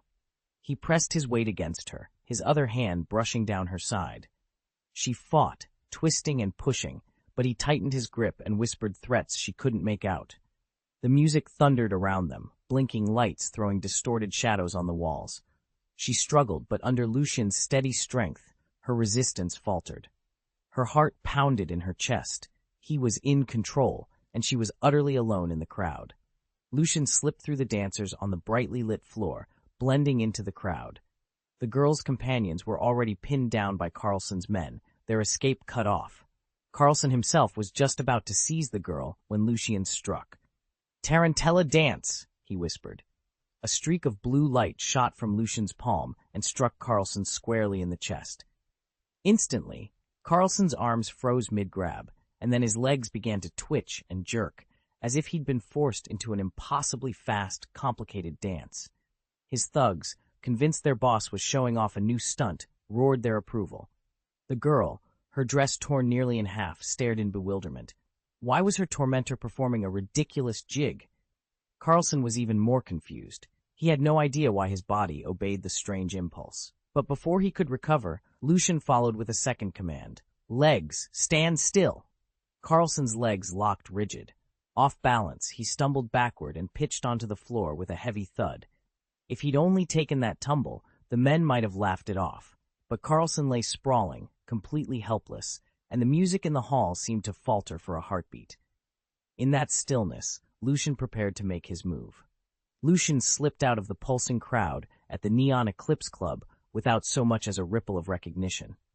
Above the din of throbbing bass and clipped laughter, he felt the familiar hum of his power lingering at his fingertips. He'd come for one man, Parson Carlson, heir to the Carlson crime family, and a walking invitation to chaos. On the dance floor, strobe lights painted everyone in alternating shadows and blood red. Carlson, celebrating his latest victory over a rival gang, leaned back against a bodyguard clad in a riveted leather jacket. In a heartbeat, one of those rivets fractured, jabbing free like a metal bullet. Time slowed for Lucian as he guided that broken stud with a thought. It skidded across the gleaming floorboards, pointed end first, and buried itself at the base of Carlson's skull. A high, screeching note shattered the music. Carlson pitched forward, blood blossoming beneath him. Partygoers screamed and scattered, trampling each other in the stampede for the exits. Lucian drifted with the panicked tide, heart unmoved as he retreated into the night. 2 hours later, in the club's private lounge, Don Victor Carlson sat hunched over a low table. His men clustered before him, shaken. "Surveillance confirms it was an accident," his capo reported. "No signs of tampering." Victor tapped his silver-tipped cane. "I warned Parson to watch his temper and his back. He ignored me. He got what he deserved." He stared at the shaken bodyguards. As for you lot, failure isn't an option. I want you sunk to the bottom of Manila Bay. Feed the fish. He rose slowly, sorrow and fury locked in his dark eyes.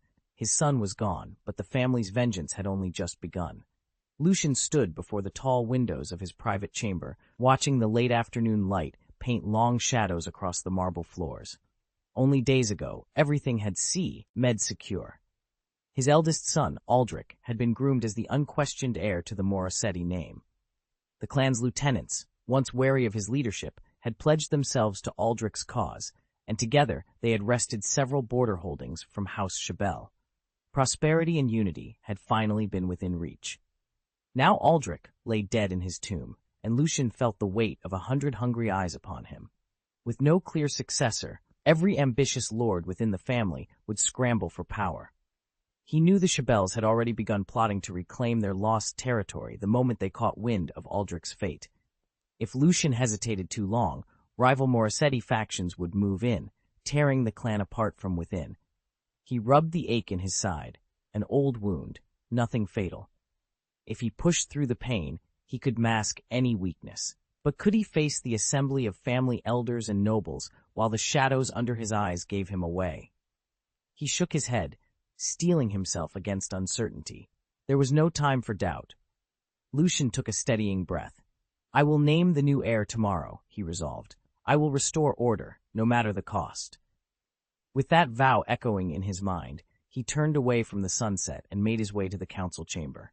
The fate of the Morasetti clan and his own legacy depended on what came next. Chapter 50. Heading to Afghanistan.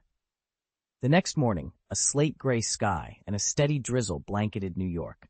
In an exclusive Bronx cemetery, Carlson Sr. leaned on his cane, staring at his son's polished granite headstone. Grief tightened his throat, and for a moment, tears tracked down his weathered cheeks. He cleared his voice. Let's go. We have more important business today.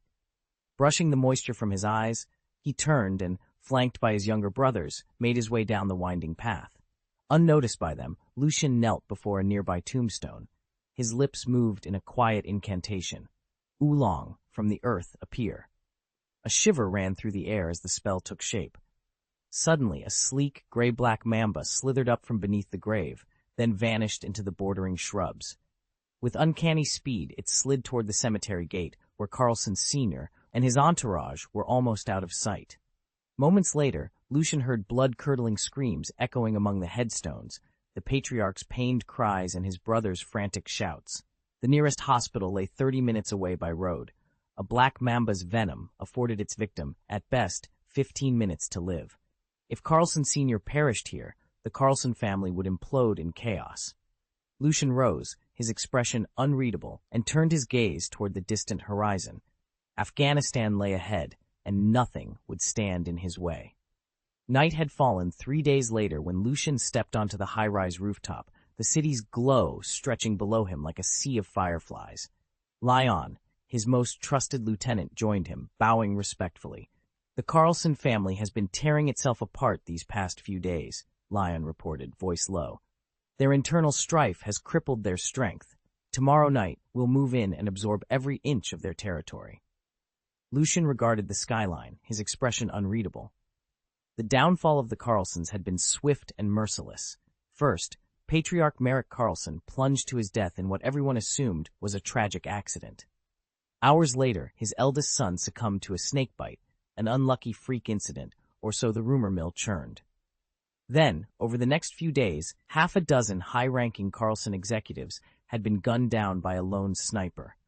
With no witnesses and no solid evidence, the families whispered that Carlson's heirs were simply slaughtering one another in a brutal power struggle. Lyon frowned. They don't suspect us at all. They think it's just more house cleaning. Exactly how I planned it, Lucian said quietly.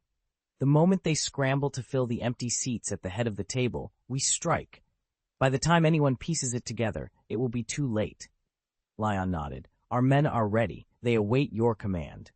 Lucian turned to him, his eyes cold and precise. Tonight, finalize the target lists. Tomorrow at midnight, our snipers open fire. After that, sweep in with the ground teams. Leave no one alive who can rally them. With pleasure, Lyon replied, sheathing his blade. Lucian raised his gaze to the moonlit sky.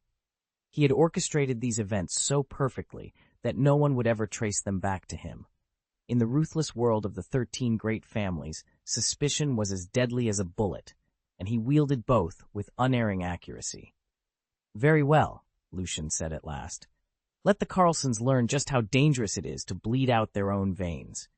As Lion bowed again and departed, Lucian lingered for a moment longer, savoring the quiet hum of the city below, the perfect lull before the storm he would unleash. Sometimes Leon wondered, if Lucian ever decided to have him accidentally killed, just as Carlson and his son had been, would he drop dead without even realizing what hit him?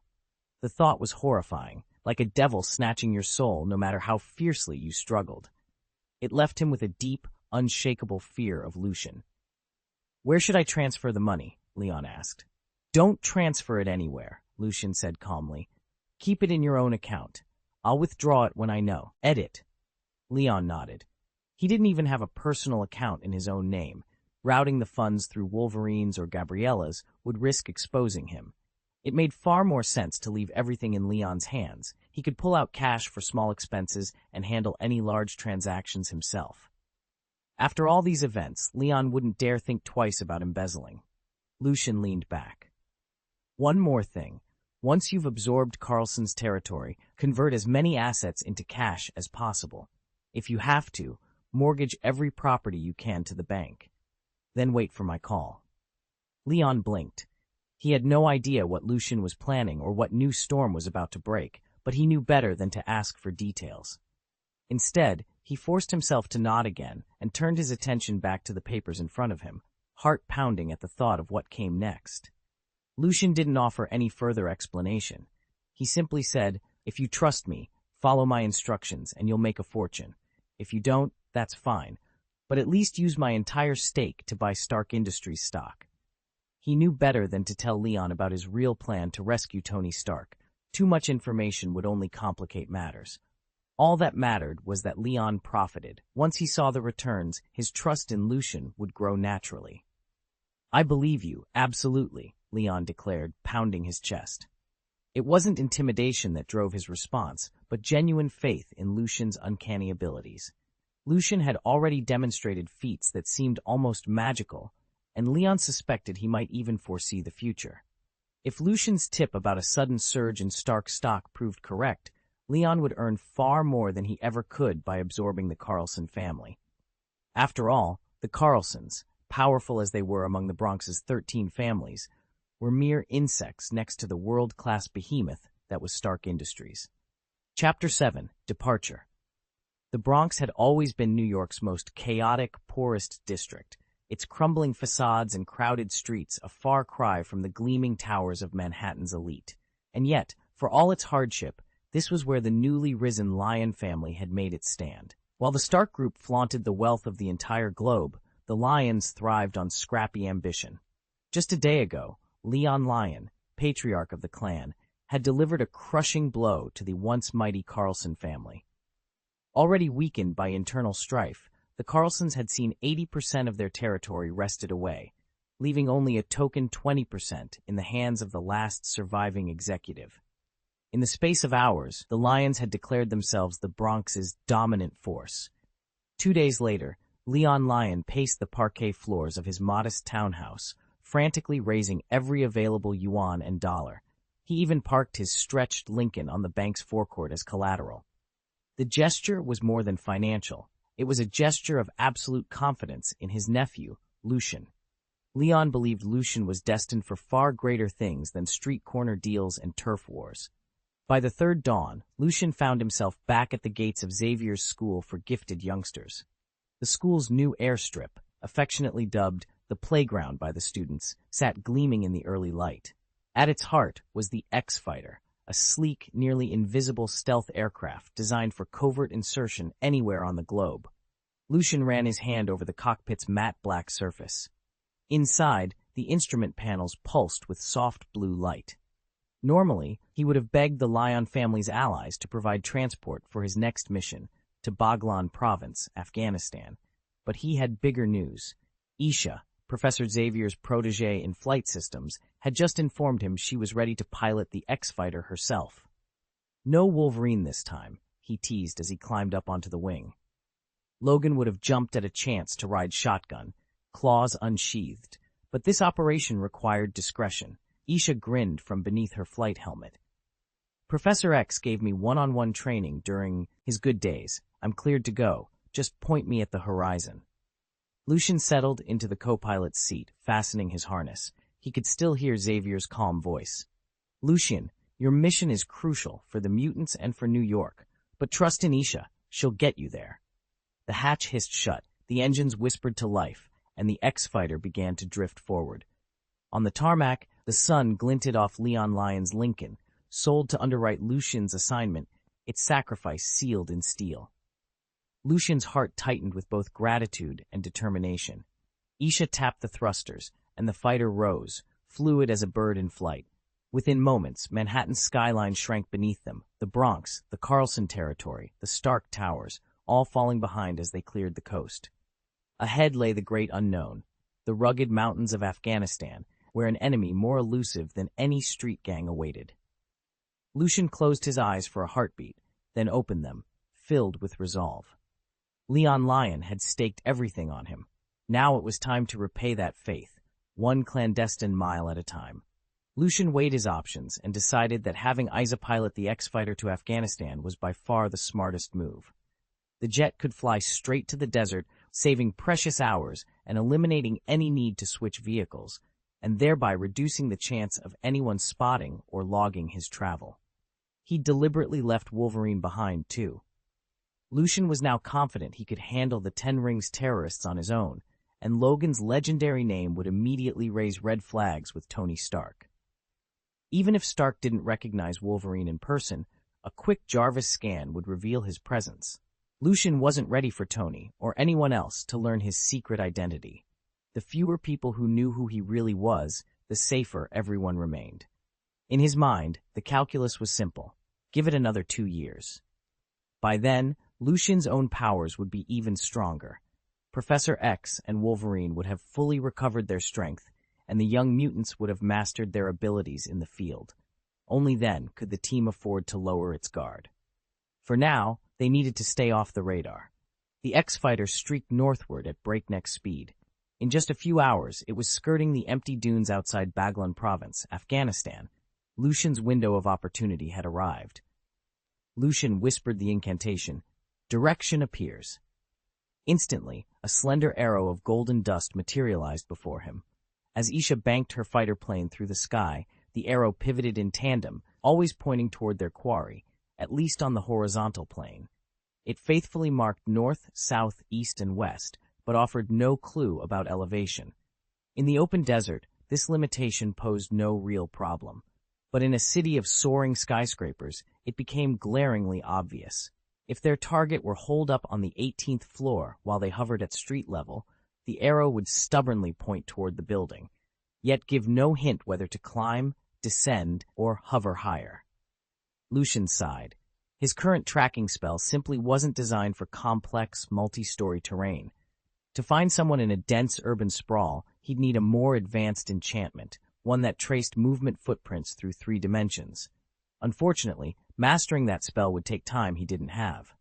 Chapter 51, Snake Sea Madness. Lucian hovered at the canyon's edge. "It should be right around here," he murmured into his comm. He tracked the errant signal to within 100 meters. "Isa, make the plane invisible and hold position," he ordered. With a graceful arc, he dropped from the stealth aircraft into the desert night. Perched on a rocky outcrop overlooking the valley, Lucian raised his tactical scope. Moonlight revealed a hastily assembled military camp, wedged against a cavernous opening in the canyon wall. Outside the camp's sandbag barriers, piles of artillery shells branded with the Stark Group logo lay stacked like wrecking balls waiting to be unleashed. Ragtag soldiers in mismatched uniforms patrolled back and forth, their weapons at the ready. Lucian's heartbeat stayed calm. The surface guards were hardly a challenge, but what if others lurked in the shadows, prepared to spring a trap? He needed a secure firing position before risking a single shot. He dropped to one knee, scanning for hidden snipers. Then he slipped off his pack and eased out his suppressed sniper rifle, attaching the night vision scope. Every movement was deliberate, silent. Finding a sheltered nook beneath an outcropping, he planted his rifle firmly on a rock, checked his sightlines, and exhaled slowly. Above him, Isa's voice crackled through the comm. "You're clear to engage when ready." Lucian's finger rested lightly on the trigger. The valley below was a spider's web of danger, and he intended to strike at its heart. Lucian waited until the echoes of his footsteps faded, then sighed. He still didn't know any of the advanced spells, disguise charm, invisibility hex, and the like, that only upper-year students ever mastered. Otherwise, he could have simply vanished and left whoever was hunting him scrambling.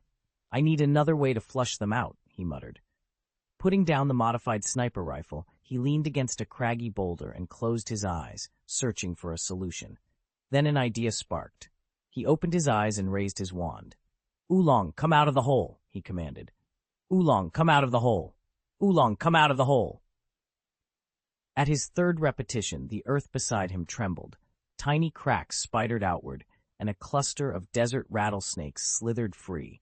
Their scales shimmered in mottled browns and tans, each one bearing its fangs in unison.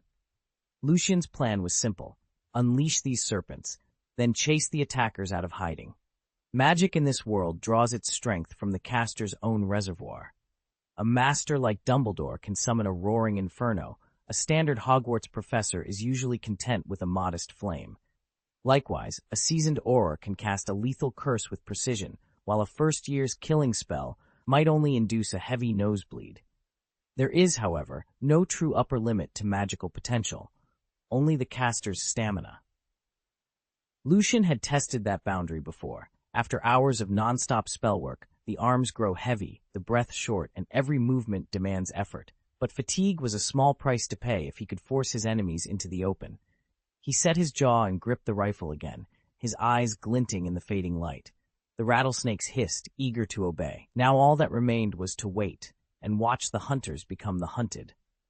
Lucian wiped the sweat from his brow and leaned back, stretching his stiff arms. He'd been casting spells without pause for hours, and he still hadn't run out of magic. He didn't know exactly how his wizard blood worked, only that it did. Perhaps it siphoned energy directly from the world around him, or maybe his mana regenerated 100 times faster than normal. Either way, his reserves never dipped below full. Now, taking full advantage of his inexhaustible power, he wove spell after spell, summoning desert rattlesnakes in wave after wave. Each incantation took a complex series of hand gestures and precise verbal cues, so he could only manage 6 or 7 summons per minute. Yet over time, that had been more than enough. "I really do deserve to be a student of the Snake Academy," he murmured with a grin. Before him, thousands of serpents writhed and coiled in the shifting sands, their patterned scales catching the afternoon sun. Their tongues flicked in and out, tasting the air, their rattles faintly humming a warning. Lucian's throat felt raw from uttering chants non-stop, and his arms ached from the repetitive motions. But the sight of such a formidable force buoyed his spirits. He stepped forward, and the snakes recognized his command. At his slightest gesture, they slid into formation, fanning out like a living tapestry across the desert floor. Their hiss rose into a low, synchronized chorus. Lucian closed his eyes and pictured the battle ahead, picturing how he would unleash his venomous legions on any enemy foolish enough to stand in his way. Behind him, the sun dipped toward the horizon, casting long shadows across the dunes. With the day's light slipping away, Lucian knew he had only 1 more hour to finish his preparations. But with an army of desert rattlers at his call, and magic that never ran dry, he felt ready for anything. He drew in a steadying breath, cracked his knuckles, and began the next round of summoning. Soon, no corner of the desert would be free of his serpentine host. Lucian stood on the ridge above the sun-baked valley, arms raised and voice echoing off the rocky walls. For more than 2 hours he had chanted without pause, summoning wave after wave of desert rattlesnakes until over 1,000 of them writhed at his feet. Sweat dripped from his brow as he lowered his arms, rubbing his aching wrists. "I really must learn to craft a wand," he muttered to himself. With a wand, he could cast 30 snake-summoning spells per minute, enough to raise 1,000 venomous serpents in just half an hour, rather than 2 long hours of chanting. He took a deep breath and gave his command. Go, find them, and bite everyone you see. At once, the snakes fanned out through the valley below, slithering through scrub and between boulders. No matter how well the terrorists tried to hide in the shadows, they could not evade so many relentless hunters. A single poisonous bite, even if not instantly fatal, would force them to abandon their posts and seek medical aid, leaving their plans in shambles. Lucian watched the scene unfold, listening intently for any sign of success. Not long after, distant screams and shouts rose from every corner of the ravine. He couldn't understand the words, but the terror was unmistakable. His snakes had struck, and the operation was already tipping in his favor. Gunshots echoed through the valley, and the surface guards, alerted by urgent distress calls, sprang into action, racing to reinforce the hidden sentries now besieged by serpents. Deep inside the cave, a junior lieutenant burst into the commander's private quarters, out of breath and wide-eyed. "Commander, we've got a serious situation. One of our men has been bitten by a snake." The bald commander, already on edge at the thought that their base might have been discovered, shot out of bed. When he learned it was only a snake bite, he snapped, "Are you kidding me? Treat it immediately. Give him the anti-venom or the field remedy." "I've been bitten before. It's nothing to panic over." "It's not just one bite, sir," the lieutenant stammered. "It's dozens. No, hundreds of them." The commander froze. "Hundreds of snakes? You're not joking?" Snakes were common in the desert, of course, but no matter how many dens lay beneath these sands, nothing could account for an attack of this scale. The realization left him staring at his lieutenant, mind racing with questions. Lucian's heart pounded, but he forced himself to face the facts. On the monitor, just outside the cave entrance, a writhing mass of snakes was overrunning his men, an unstoppable tide of fangs and scales. His scalp tingled with dread as he barked orders. "Leave 2 guards with Stark. The rest of you, grab the flamethrowers and follow me. Come morning, we're having roasted snake for breakfast." True to form, Lucian never panicked. Rifles and handguns were useless against so many fast-moving targets. Missing even one would be a fatal mistake. A flamethrower, by contrast, kept the snakes at bay and cleared a path for their escape. Inside the cave, Tony Stark stirred at the racket.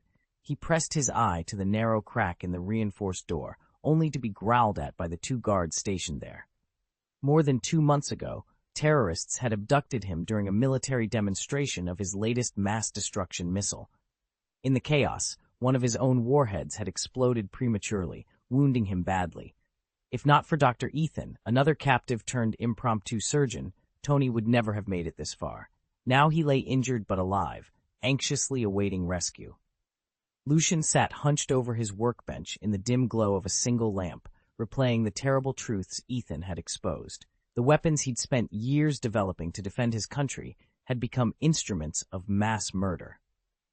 Even more harrowing, the terrorists who'd kidnapped him hadn't killed him because they wanted to force him into designing the world's most devastating missiles.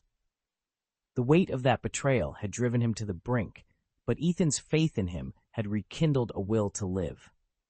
Drawing on his memories of the arc reactor, Lucian had built a simplified power core and begun assembling the very first prototype of his Iron Man suit. "Don't worry," Tony murmured over the comlink. "They haven't figured out our hideout. Whatever's happening out there is keeping them occupied." Ethan let out a shaky laugh of relief. If the terrorists ever stumbled on their workshop deep in the cave, none of them would walk away alive. At the cavern entrance, Lucian raised his sniper rifle to his shoulder. Militants pried open heavy crates and released writhing bundles of venomous snakes, only to burn them alive with a flamethrower, a grotesque show of force to intimidate new prisoners. Unaware of Lucian's presence, they carried armaments deeper into the darkness. He settled the rifle on a jagged rock, calibrated his scope, and exhaled slowly. "I didn't expect their leader to come down here in person," he whispered. "Perfect. He'll make an excellent opening shot." Chapter 52. Truth and Lies. Bang! A sniper rifle cracked in the stillness. Under Lucian's magnetic influence, the bullet arced downward and struck the bald commander squarely in the temple. He crumpled without a sound, blood blossoming across his forehead. For a heartbeat, the terrorists stood frozen in shock, then panic erupted into screams. A handful of veterans staggered to their feet and hastily estimated the shot's origin by tracing the commander's fall. One man yanked a rocket launcher onto his shoulder. "There!" he shouted, sighting toward a nearby rock ledge. Lucian had already anticipated their move. By bending the bullet's trajectory, he'd sent them hunting a phantom position. All their counterfire thudded harmlessly into empty air. Bang! Bang! Bang! Round after round tore through the hillside from unexpected angles. Wherever a terrorist showed himself, behind sandbag bunkers, behind steel doors, the bullet found him. No hiding place offered safety. Within seconds, the survivors broke and ran, screaming as they fled into the dark maw of the cave. From their terrified perspective, it wasn't a single marksman they faced, but an entire squad. Unseen and unstoppable, Lucian watched them vanish into the tunnel's shadow, deadly calm settling over the battlefield once more. Lucian whispered to himself, "Otherwise, how would they be picking us off from every direction?" He stored his sniper rifle with a soft thrum of magic, letting it settle at the cave's mouth. Then, raising his hand, he intoned the words of his next spell, Smoke Screen. A thick pall of gray mist poured into the cavern, swallowing the tunnel in an instant. Visibility dropped to almost zero. Lucian slid his pistol free, shoulders squared, and stepped into the opaque gloom. He calculated fewer than 10 hostile fighters remained, enough to pose a threat, but not a challenge he couldn't handle. He opened fire. Bang! Bang! Bang! Each shot curved through the swirling haze as though guided by an unseen hand, finding the outlines of terrified men hunkered down in the dark. The smoke blinded both him and his prey, but Lucian wasn't relying on sight alone. His telepathic gift tuned into the ragged thoughts and pulses of fear emanating from the tunnel. He pinpointed each mind, each shudder of panic, and squeezed off another round. One by one, the hidden terrorists fell silent. Their assault rifles clattered to the ground, abandoned in their final moments of shock. He moved forward with calm precision, extinguishing the last embers of resistance.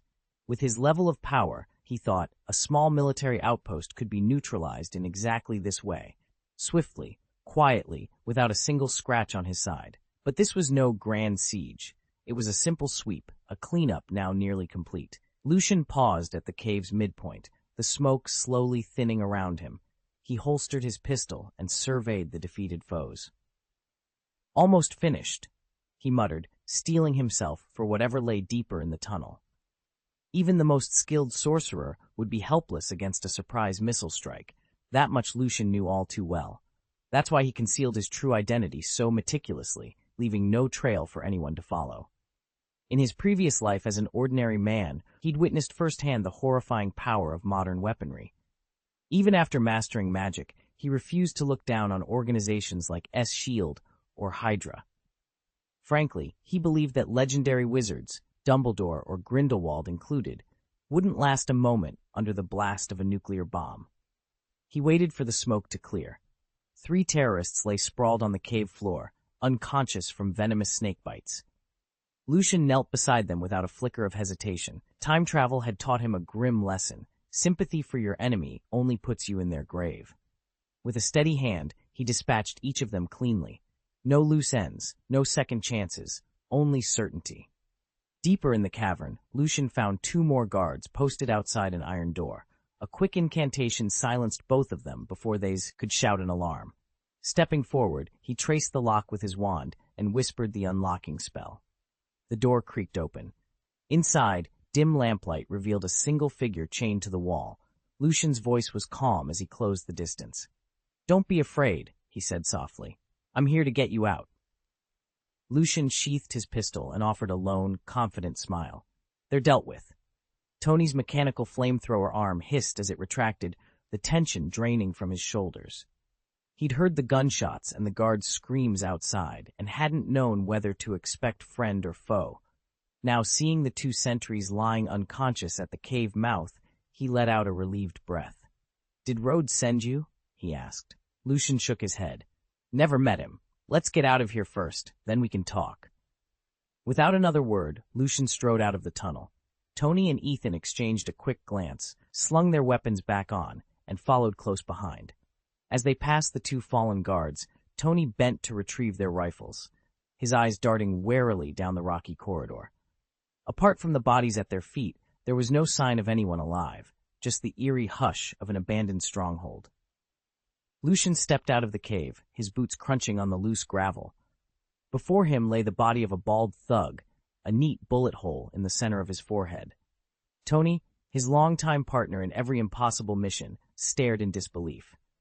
"Did you really clear this place all by yourself?" Tony's voice was barely more than a tremor. The compound had been crawling with terrorists, heavily armed, well-trained, and yet every one of them had fallen before Lucian, who emerged not only unscathed but eerily calm. Lucian didn't answer at once. Instead, he raised a hand and murmured an incantation under his breath. Suddenly, the stacked cannon rounds and missiles piled by the entrance began to float, one by one, as if carried by invisible threads. They hovered in perfect alignment, spinning slowly, then drifted back into the vault, where Lucian stacked them meticulously. "I'm going to destroy this place," he explained, eyes fixed on the pile of explosives. "Any cameras, the bodies, everything needs to go up in smoke. No evidence, no loose ends." Tony gaped. You're a magician?" The words sounded absurd coming from his lips, but the levitating ordnance told its own story. Lucian turned as he secured the last missile. A faint smile curved his lips. "You can call me Lucian," he said. "Or magician if you like. I've been thinking it might be a decent stage name someday." He paused, then gave Tony a serious look. "But for now, let's get out of here before this place blows sky high." With that, he reached for the detonator, and the two men vanished into the shadows, leaving only the promise of a thunderous explosion behind them. Lucian vaulted into the jeep with Tony and Ethan. He gunned the engine all the way to the limit. Then, just as the vehicle topped a ridge, he smashed the last pins from the grenades he'd seized. The resulting blast shook the valley, collapsing the cave entrance and burying every shell, missile, and tunnel. When the dust finally settled, the hollowed-out mountainside was gone, and with it any trace of the terrorists' cache. Tony sat up in the passenger seat, brushing grit from his jacket. His heart was still pounding from the near-death escape. "Why did you save me?" he asked, voice tight. Lucian eased the jeep to a stop among the scrub brush. He turned in his seat, fixing Tony with a steady gaze. "Do you want to hear a lie?" he asked, "or the truth?" Tony arched an eyebrow. "What's the lie?" Lucian's smirk was almost playful. "The lie is this. I believe you're a genius inventor, indispensable to mankind. I simply couldn't stand by and let you die in that cave, so I risked everything to rescue you, for the sake of all humanity." Tony let out a low chuckle. "That does sound pretty heroic, but also a bit over the top." "All right," Lucian said, dropping the smile. "Here's the truth. Stark Industries' stock crater the moment you were kidnapped. I figured if I rescued you, the price would bounce back, and I planned to cash in on the rebound. Plain and simple." Tony stared at him for a long moment, then broke into a grin. "Of all the reasons to save someone," he said, shaking his head, "that has to be the most mercenary." Lucian decided it was best to be upfront. Tony Stark wasn't naive. If Lucian hoped to work with him in the future, he needed to show genuine intentions and lay the groundwork for trust. More than that, this conversation would serve as a test. Would Tony really shut down his weapons manufacturing division next? In the films, Tony closed that department upon his return, sending his stock price tumbling. But this wasn't a movie, and Ethan was still very much alive. Lucian couldn't assume Tony would follow the same path here. Now that the question was on the table, he planned to confirm Tony's true intentions by tapping into his psychic abilities and casting his soul-reading spell. Chapter 53. You are a very kind person.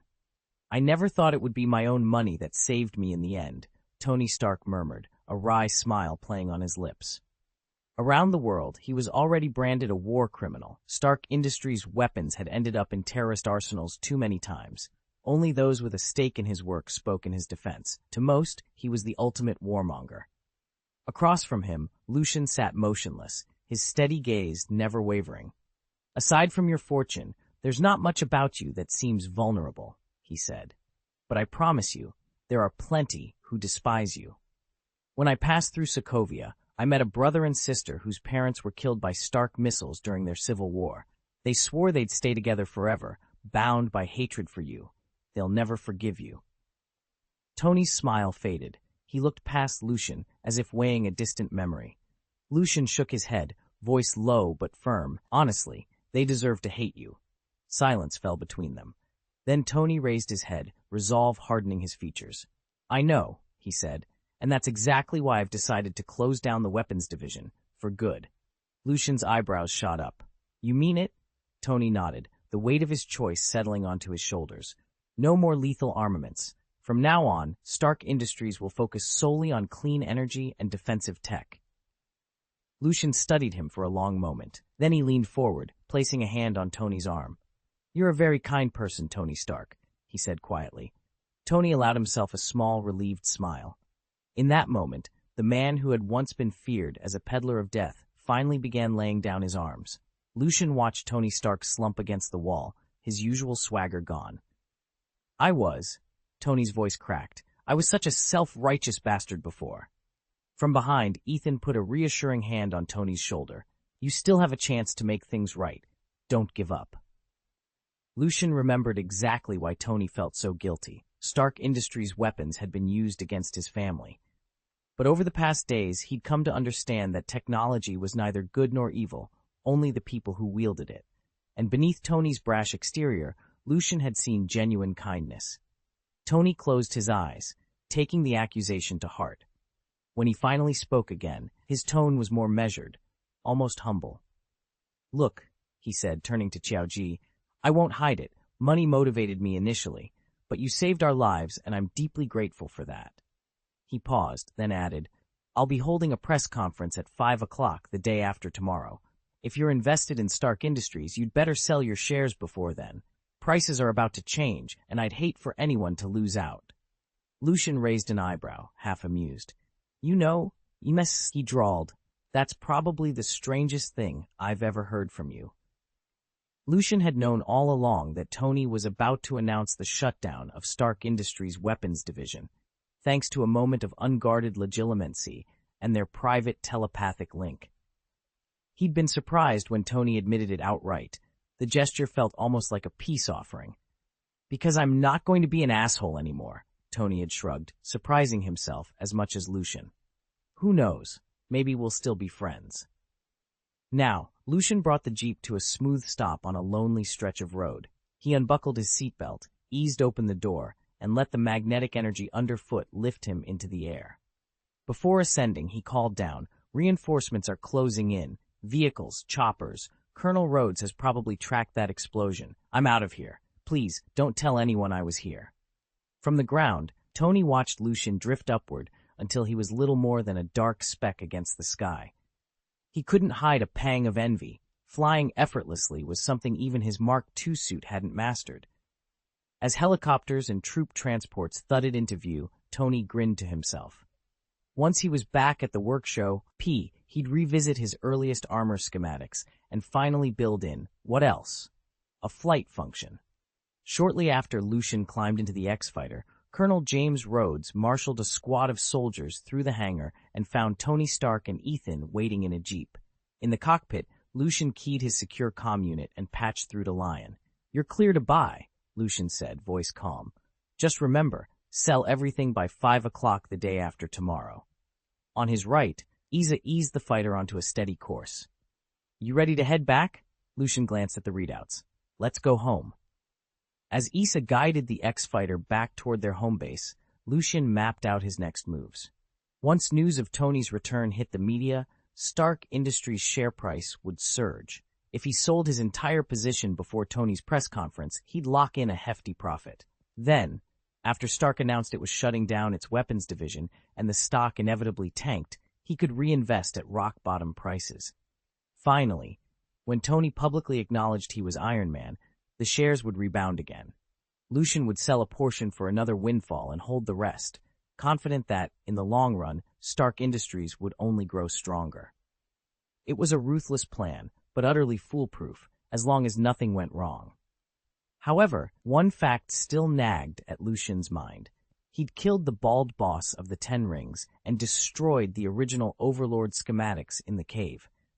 Without those blueprints, Obadiah would never be able to build the Iron Overlord, and who knew what desperate moves he might make next. Yet Lucian couldn't let Obadiah disappear and strike at Tony Stark, not if he wanted to protect Stark Industries' stock price. Paradoxically, he also didn't want to kill Obadiah outright. Keeping Obadiah close offered two clear advantages.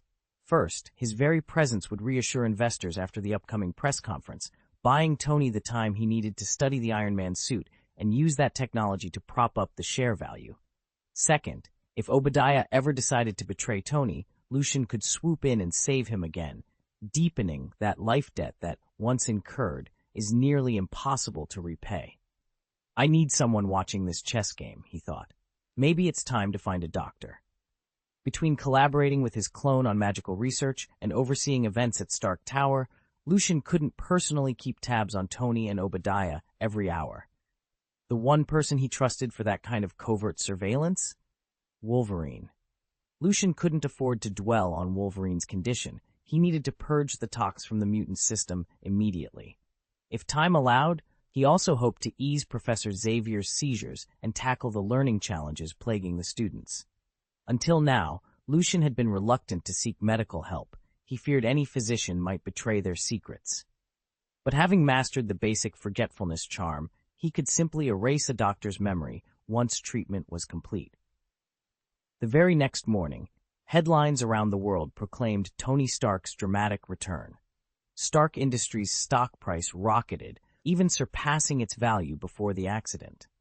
On the third day, Stark touched down in New York aboard a military transport and announced a 5 p.m. press conference. Yet by the time he finished speaking, his company's shares had plunged once more. That night, Lucian climbed to the rooftop where Lion was waiting. Under the cold glow of the city lights, Lion handed over a heavy, plain cardboard box. "Mr. Death, here's the cash you requested." Lucian took the box without a word. For the first time since they'd begun their dealings, Lion's usual steely demeanor faltered. He looked at Lucian with something like reverence, as though standing before a god. In just a few days, Lucian's fortune had grown tenfold. His personal wealth now surpassed the combined holdings of more than half of the Bronx's 13 great families. "Tomorrow," he said, tapping the mahogany desk, "use the bulk of our idle capital to buy more Stark stocks." Handed the lacquered box back to Leon without explanation. Leon didn't press for one. By now, he took every order from Lucian as if it were law. Lucian leaned back in his chair, his expression unreadable. "One more thing," Lucian added. "I want you to track down the finest neurologists and brain specialists you can find. Bring at least half a dozen of them up to the rooftop tomorrow night. I need to interview each one." Leon gave a brisk nod. As a scion of one of the Bronx's 13 powerful families, he had resources and connections most people could only dream of. "Rest assured, sir," he said, confidence ringing in his voice. "By tomorrow evening, the best doctors New York has to offer will be waiting on that rooftop for you." With that, Lucian dismissed him. Leon saluted crisply, turned on his heel, and strode out, already plotting how to assemble an elite team of physicians by sundown. Chapter 54, The Kidnapping of Stephen Strange. The next evening, on a deserted rooftop high above Midtown, Lucian stared in disbelief at the man bound in front of him. Moonlight reflected off the city's glass spires, but it was the glint of a pistol in his partner Leon's hand that caught the captive's attention. Lucian cleared his throat. "You said your name is Stephen Strange?" Adjusting his silk tie despite the coarse rope cutting into his wrists, Strange snapped, "Yes, and this is kidnapping. It's illegal. I'll have you arrested, sued, you name it." Leon stepped forward, his voice low and unhurried. "We tried every neurologist in New York, offered them double, triple your usual fee. They all came, except you. You refused every invitation." Strange's eyes flickered with anger. "Tying me up isn't going to change my mind." Leon raised the pistol until the muzzle nearly brushed Strange's forehead. "No, but it will keep you from running. You're the best neurologist in the city, and we need you." A tension crackled in the air. Strange's jaw clenched, but when Leon added, "I know you have a girlfriend, Christine Palmer," his voice dropped to a quiet menace. "You wouldn't want her to accidentally get hit by a car or mugged in a dark alley, would you?" For a heartbeat, Stephen Strange's defiance wavered. Color drained from his face. Okay, he hissed. "I'll cooperate. Just please don't hurt her." Lucian exchanged a glance with Leon. Satisfied, he knelt and began loosening the ropes around Strange's arms. "Good choice," he said. "Let's move. We've got work to do, and you've got a reputation to uphold." With a final, wary glance at the skyline, the three of them slipped back through the rooftop door, leaving the city's distant sirens and neon glow to carry on oblivious below. Lucian stared as the man before him leveled a calm, professional gaze at his team of physicians, and immediately recognized him.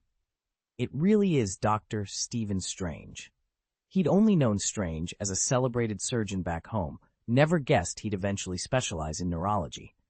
Of course, that lay 6 or 7 years in Lucian's future. Right now, Strange and his colleagues were just ordinary doctors, exactly the men and women Lucian needed to help cure his condition. He had no intention of harming them. He only wanted treatment, and if he moved carefully, he'd avoid attracting the Ancient One's attention. Leaning over to his bodyguard, he whispered, "Leon, lower the gun. Don't insult Mr. Strange." With a wary glance at Lucian, Leon released his grip on the pistol and let it drop to his side. Lucian then stepped forward, removing his own respirator, the death mask that hid the advanced nanofilters keeping his neural plague at bay, and offered a reassuring smile. "Dr. Strange, everyone," Lucian said, voice steady. "I understand what I'm asking is extraordinary, but I promise 2 things. First, if you help me, your payment will be more than fair, and second, neither you nor your families will ever suffer harm." The circle of doctors stiffened. Some swallowed hard, regretting the hefty fee they'd accepted for this clandestine assignment. Strange himself had just demonstrated what happened to those who failed. One clear, terrifying example none of them dared to forget. Despite their fear, none of the physicians dared voice an objection. They exchanged uneasy looks, knowing their livelihoods and loved ones now hinged on Lucian's mercy. For better or worse, the die was cast. Chapter 12. Everyone exchanged glances, then offered tentative smiles and nods. "All right," Lucian said, his tone calm but urgent. "Since there are no objections, let's move." Without another word, Lucian raised his right arm and murmured a levitation charm. A faint, silvery glow flickered around each person's feet. Next, he drew a slender steel cable from the pouch at his belt, looping it securely around their wrists and ankles. In an instant, the spell took hold. The group felt themselves growing impossibly light, as if floating in water. Lucian pulled gently on the cable, and they rose silently into the air. Stephen's jaw dropped. The other doctors stared at one another in wide-eyed disbelief, their conservative, materialist minds struggling to comprehend the supernatural force lifting them. Some of them let out strangled gasps, others gripped each other's hands so tightly their knuckles turned white. They climbed higher still, the city's rooftops shrinking beneath them, when suddenly, without warning, they crossed an invisible threshold and tumbled forward into a cockpit. A powerful wind gusted past the open canopy, carrying the roar of engines and the tang of aviation fuel. Within, panels of blinking lights and banks of instruments glowed under their feet. Above them, the clouds raced by. "Get in, quickly," shouted a voice from the pilot's seat. It belonged to Isa, who sat strapped behind dual controls, her helmet tucked on her lap. A sleek X-Fighter hovered just above the rooftop, its nose tipped skyward as though waiting for them. Stephen scrambled to his feet, heart pounding. What are you doing?" he demanded, relief and suspicion mingling in his voice. Only moments ago, he had assumed Lucian was nothing more than a street thug hired to tend to someone important in a criminal underworld. But this miraculous ascent and sudden rendezvous with a military-grade fighter shattered every preconception.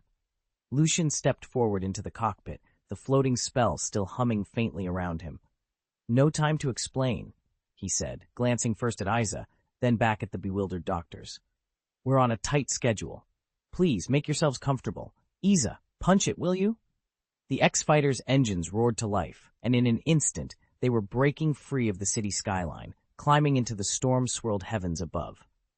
As the aircraft vaulted through the clouds, Stephen pressed himself against the bulkhead, his mind racing with questions, and the thrilling knowledge that nothing about Lucian was as it first appeared.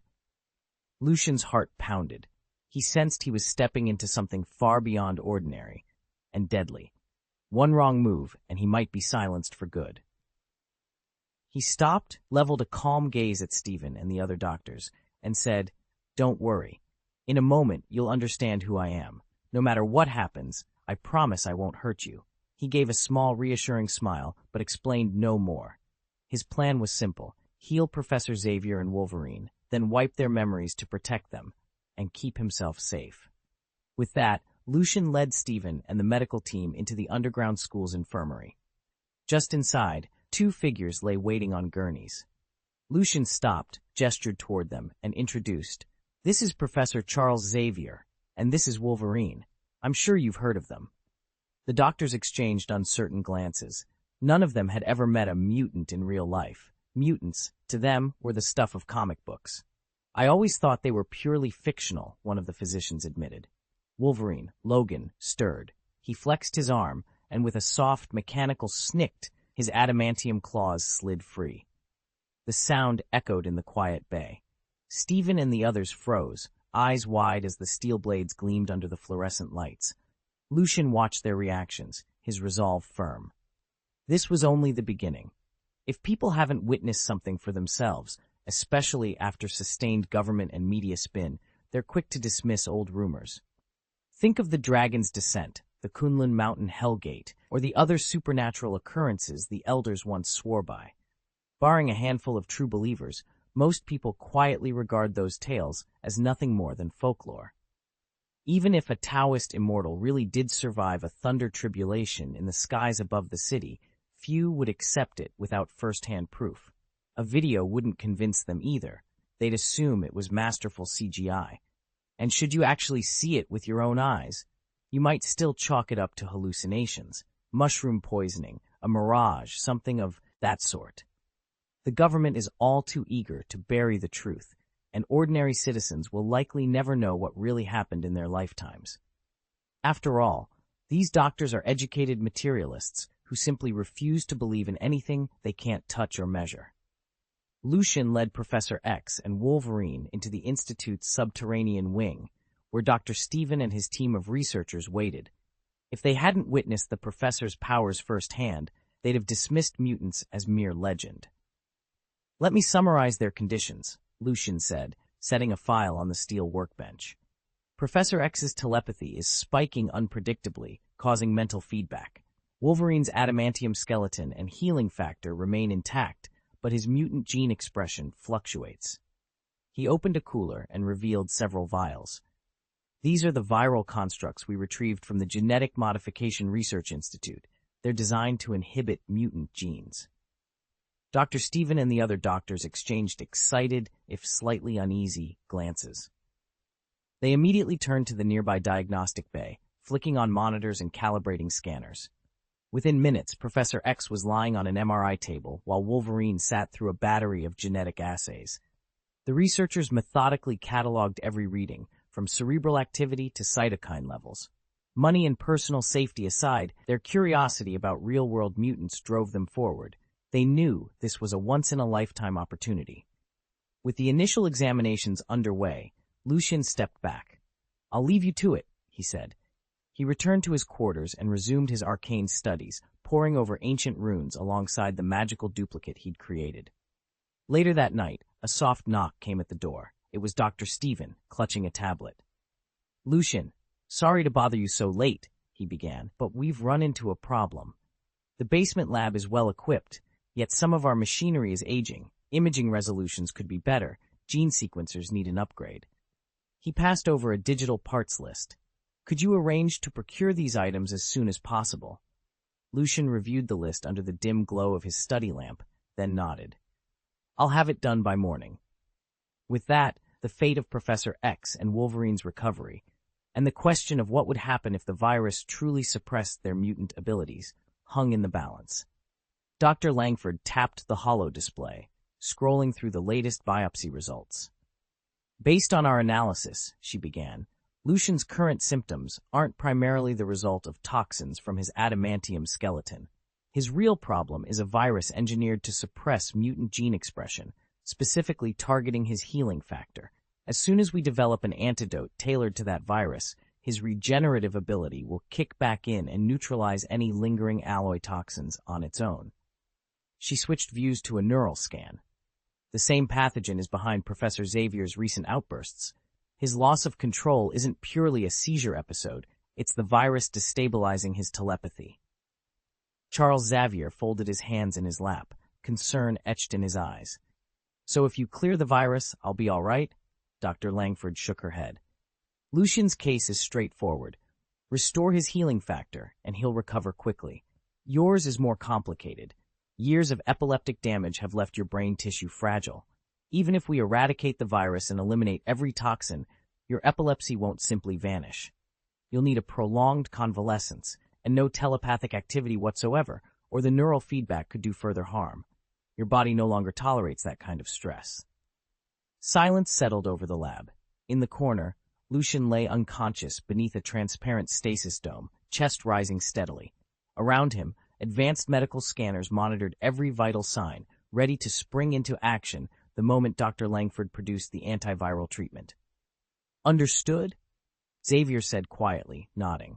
We'll bring him back first, then focus on long-term MEM strategies for me. Dr. Langford offered a reassuring smile. We'll start formulating the antidote immediately. Lucian's healing factor will handle the rest once we pull the virus plug. She tapped a few commands into her console.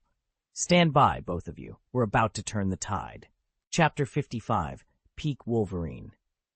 There's nothing wrong with the gear, Stephen said, setting down his diagnostic pad. The replacements arrive early tomorrow morning. Based on your assessment, how long until Professor Xavier is fully recovered? Lucian frowned, but not in disappointment. He genuinely regretted that should no longer access his telepathic powers, but a part of him felt relief too. If Xavier were allowed to tap into his peak level 4 abilities again, especially with those brainwave amplifiers boosting his psi signature, he'd become a one-man army capable of toppling any threat on Earth. On paper, that kind of power would guarantee their safety. In practice, however, it meant imposing tight controls on every student at the school, stripping them of the freedom Xavier had spent his life defending. To Lucian, Xavier's unwavering faith in peaceful coexistence between mutants and humans was touching, but hopelessly idealistic. He believed too much in the inherent goodness of mankind and insisted on diplomacy even when violence seemed unavoidable. Lucian admired Charles's dream. He wanted to see mutants and humans thrive side by side, but he couldn't ignore the risks. At some point, their philosophies would collide. When that day came, who would have the final say? The seasoned founder of the X School, or the young field agent, convinced that only decisive action could protect their own? Lucian leaned back, tapping the edge of the lab table as he stared at the monitors. Inhabiting the body of a mutant experiment had forced him to rethink everything, or, rather, to strip away all pretense. In his mind, there was no grand chasm between mutant and human. There were only allies and enemies. Those who stood with him would be united under his banner. Those who opposed him would be cut down. End of story. He found it almost laughable that Professor Charles once believed otherwise. After all, in this world there were plenty of humans born with extraordinary abilities who never denied their humanity. Now that Charles's mind had been restored and his powers forcibly neutralized, he was finally free to devote himself to teaching. The professor could guide the younger mutants as their gifts matured, while Lucian could entrust day-to-day concerns to those older students and give his full attention to mastering magic. Stephen glanced at his datapad and offered a summary. If everything proceeds smoothly, Mr. Logan should finish removing the toxins in about 3 days. As for Mr. Charles, he'll need closer to a month. Lucian nodded. Very well. Once you've cured the professor, I'll arrange for you to depart as planned. At that, Stephen's tension visibly eased. He allowed himself a small, relieved smile, and for the first time in days, so did Lucian. Lucian still didn't fully trust Professor Xavier, but years of reading X-Men comics had earned Xavier some credit in his book. If the professor really had led his team to save humanity time after time, he wouldn't turn on them now. 3 days later in the medical bay, Wolverine climbed out of the healing pod, flipped forward, and landed lightly on his feet. The gaunt, white-haired Twilight Wolf with fresh scars was gone. Before them stood Wolverine in his prime, massive, coiled muscle, and lethal presence intact. Nearly 2 centuries of combat experience, a near-immortal body, and a lightning-speed healing factor made him almost impossible to defeat. Only an opponent with equally unbreakable resolve could hope to stand a chance. Conventional weapons, even nuclear warheads, were useless against him. By comparison, Dr. Rice's X-24 clone was child's play. His regenerative power was inferior, his mind fractured, and his fighting style little more than instinct. There was no real contest. Even that little wolf girl will be able to take X-24 down when she's fully grown. I haven't felt this alive in ages, Logan muttered. With a smooth flick of his wrist, Wolverine's adamantium claws slid into place, and he exhaled a long, satisfied sigh. Hormones really do make a difference, he thought. In that aged body, his mind had slogged along as if ready for retirement, but now, fully restored to his prime, he felt decades younger in both body and spirit. He remembered his 20s, gaming through the night on a rickety PC with a terrible graphics card. At 40, even the most powerful rig loaded with the latest AAA titles would bore him after an hour. Youth had its perks. He even laughed to himself, recalling how he could go at it 7 times a night with his wife back then, whereas at 40, he'd invent any excuse, a sudden headache or a bogus long mission, just to slip away. Logan glanced at Lucian, formerly George, whose eyes sparkled with determination. Logan, I need you to help me spy on someone. Seeing his friend back at full strength, Lucian quickly filled him in on all he'd accomplished recently and outlined his surveillance plan for Tony. In the sterile glow of the medbay's overhead lights, Dr. Stephen Strange didn't look up as he tapped at the holographic controls. Logan, we stick to the plan. No interference unless there's a genuine threat. If anything goes sideways, let me know immediately. Logan just grinned, stowed his claws, and produced a thick cigar. You got it, Doc. Besides, this little detour won't cost us a fortune. He lit it, the ember briefly illuminating the lines on his weathered face.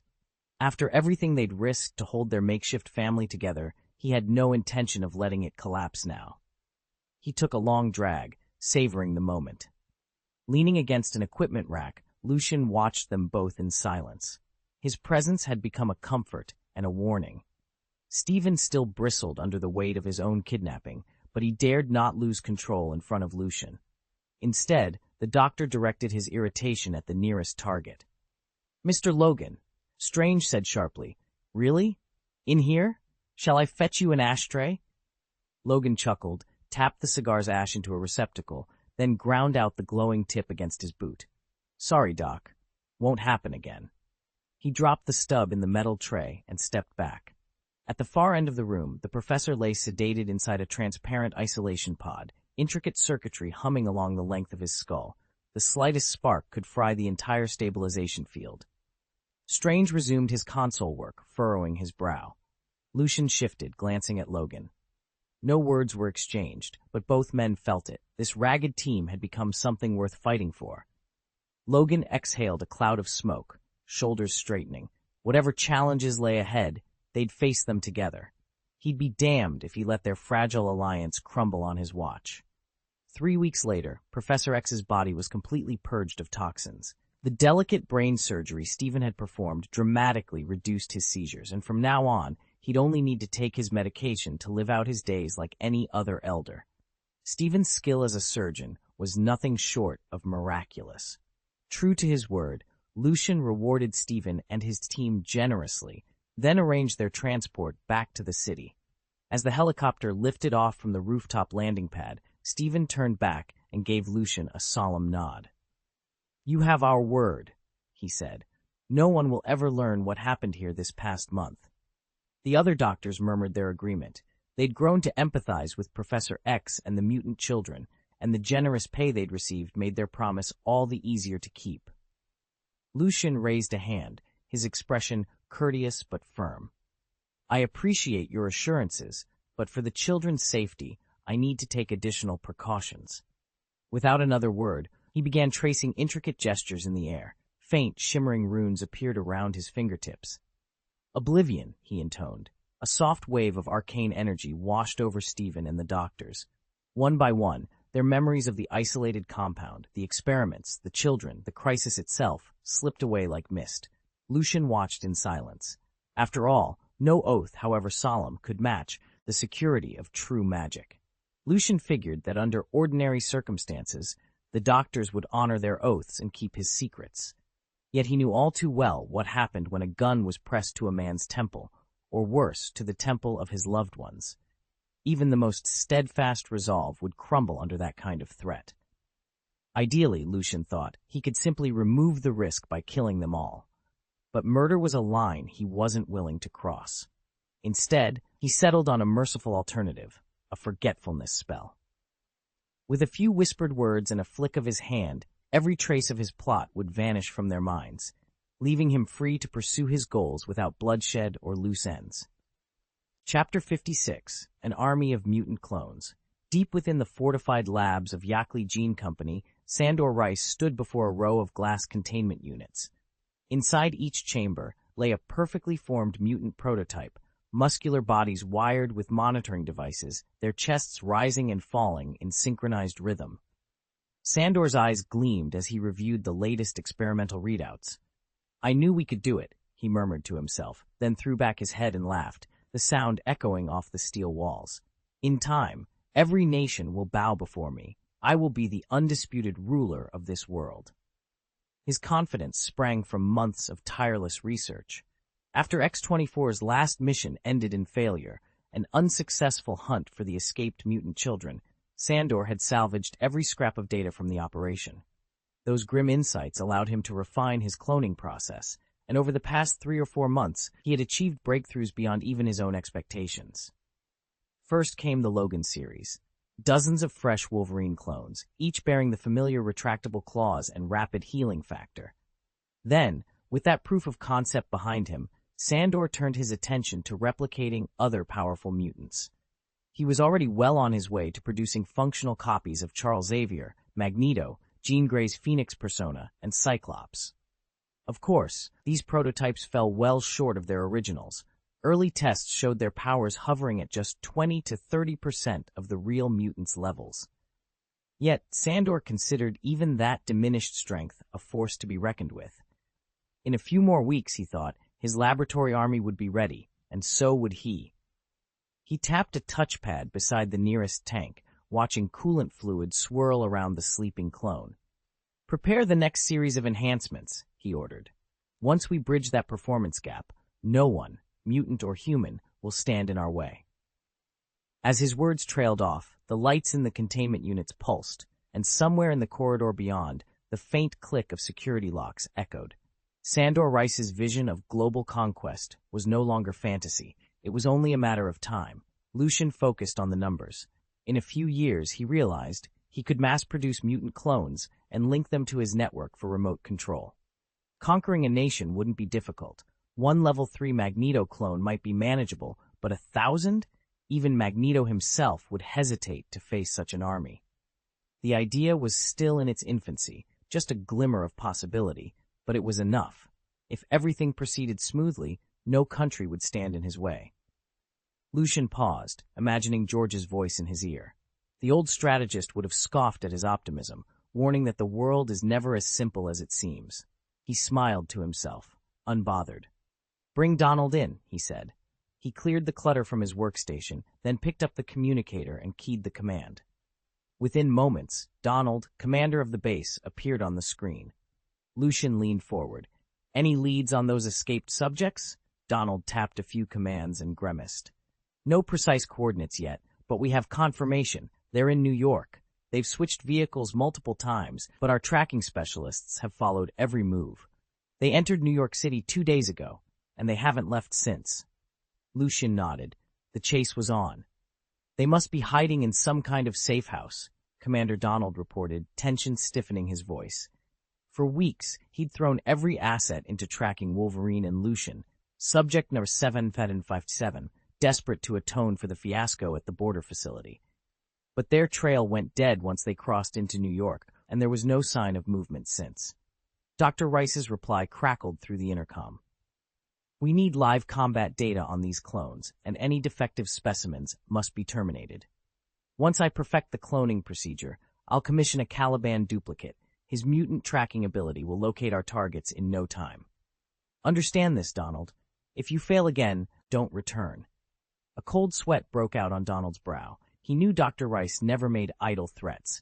"You have my word," he said, forcing calm. "I will bring back Wolverine and Professor X, dead or alive." Dr. Rice paused, then spoke with icy precision. "Good. Now stand down. I'll notify you as soon as Lucian's clone is ready." The line went dead.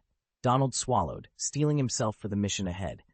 Lucian felt a surge of pride as he surveyed his operation, convinced his work outstripped the efforts of historical figures like Dr. Bolivar Trask and General Stryker. Those men had only managed to field sentry robots and engineered synthetic mutants, and even those creations fell short of the power and efficiency of his own cloned mutant army. His clones were networked directly into the base's central computer. They followed his orders without hesitation, never hesitated at the prospect of danger, and could not turn against him. Their loyalty, he knew, was far more reliable than anyone else's, even Donald's. "There's one drawback," Lucian mused to himself as he reviewed the supply manifests. "We're almost out of adamantium. That means these next Wolverine replicas will have to make do with their natural bone claws." He smiled at the realization that it worked to his advantage. Bone claws aren't affected by the magnetic restraints experimental subject 757 had developed to neutralize metal blades. Finally, they would be able to pin him down. Adamantium was indeed in short supply. Most of it had gone into previous experiments, including the grafting onto X-23 and X-24. With only traces left in the vault, every new Wolverine clone would have to rely on their original skeletal claws. Lucian was still baffled by the unexpected strength of Subject 7v7, the so-called failed experiment whose power far exceeded all projections. He had attempted to recreate its genetic template half a dozen times, but each batch had fallen miserably short of 757's raw ferocity. Those failed prototypes were nothing but useless junk. Still, with his new bone-clawed replicants on standby, Lucian finally felt he had the tools to contain and study the enigma of experimental Subject 7v7 once and for all. After 5 of his operatives failed to take down even one Boneclaw Wolverine clone, Lucian realized he had no choice but to abandon his ill-fated plan to clone experimental subject number 7v7. Meanwhile, in the Trident building at S.H.I.E.L.D.'s Washington headquarters, Director Nick Fury sat behind his desk, watching a live video feed. Agent Phil Coulson's face filled the screen. "Director," Coulson reported, "Tony Stark is refusing to cooperate. We'll need more time to bring him around." Fury nodded slowly. "It's impossible that Stark got out of those terrorist compounds with Dr. Ethan unharmed unless someone intervened. Our surveillance clearly shows a third party at work. Along with discovering who hired the terrorists to go after Stark, your mission now includes identifying whoever rescued him." "Understood, Director," Coulson replied, then ended the transmission. Fury leaned back and picked up a thick file from his desk. 30 minutes later, he tapped twice on the intercom. "Natasha Romanoff, report to my office." A moment later, the Black Widow slipped in, her expression serious. Fury handed her the dossier. "After years of digging, we've confirmed that the recent wave of mutant disappearances is directly connected to Arkley Genetics. I want you to find out exactly what they're doing and how far up the chain their operation goes." Romanoff opened the file, her brow furrowing at the details within. "Consider it done, Director." "Sir, we've just intercepted fresh intelligence," Nick Fury said, leaning across the conference table. His one good eye was fixed on Natasha Romanoff, codename Black Widow. "Arkley Genetics appears to be splicing mutant genes into some kind of artificial weaponized organism. We need you to infiltrate their facility, uncover their true objectives, and secure any experimental data. That evidence is the only way S.H.I.E.L.D. can move against them without riling the World Security Council and risking our funding." Natasha's scarlet hair glinted under the fluorescent lights as she tapped her crimson nail against the dossier. Fury had slid forward. Clad in her signature black tactical suit, her calm, confident expression betrayed none of her excitement. "Director, I thought you'd never ask," she replied. "Arkley's been on our radar for months. If they're really messing with mutant genomes in pursuit of a superweapon, I'll find the proof and get out clean." Fury nodded once sharply. "Good. This is high priority. World security has ties to Arkley's investors. We can't afford any slip-ups. Remember, no trace, no loose ends. S.H.I.E.L.D.'s reputation and funding depends on it." Natasha clicked her comm, ready to vanish into the shadows at a moment's notice. Her last assignment had been to expose a general's betrayal at the very heart of a sovereign government. If anyone could worm her way into Arkley genetics and come out alive with hard evidence, it was her. With a final nod, she disappeared into the corridor, already blending into the building's dimly lit passages and into her next impossible mission. Before his arrest, General Lucian remained utterly convinced that he had found true love late in life, and he simply refused to believe that the woman he adored could be an undercover agent. Chapter 57. Lucian the Studious. Lucian soon settled back into his relentless routine of magical research and study. With Wolverine firmly allied to Tony Stark, there was no immediate threat. Stark wasn't foolish enough to let Obadiah take him out so easily. And even if some accident did befall Stark, what could Lucian do? At worst, the company's stock would plunge again, and he'd lose some money. Once he'd grown stronger, he could always reclaim those losses by other means. Forging a relationship with Tony Stark was certainly advantageous for Lucian's future, but it wasn't the only path forward. After all, money is simply a universal medium, only useful if you spend it. Otherwise, it's just paper. No matter how far the Stark Group's shares might fall, their sheer scale meant Lucian could still liquidate enough stock to fund himself for 7 or 8 years. By the time that nest egg ran low, he'd have mastered both the Muggle shielding charm and the loyalty charm, and then he'd never again have to worry about his school's safety. Chapter 5. The Levitation Charm. Magic must always come first. Everything else is secondary. Lucian stood in the vaulted charms classroom at Hogwarts, listening as Professor Flitwick demonstrated the levitation charm. Tiny motes of silver light danced around his wand tip as he spoke. "Never forget the wrist movement," Flitwick warned, his voice bright but insistent. "One firm swipe, one sharp twitch, one swipe, and one twitch. And of course, pronounce the incantation correctly."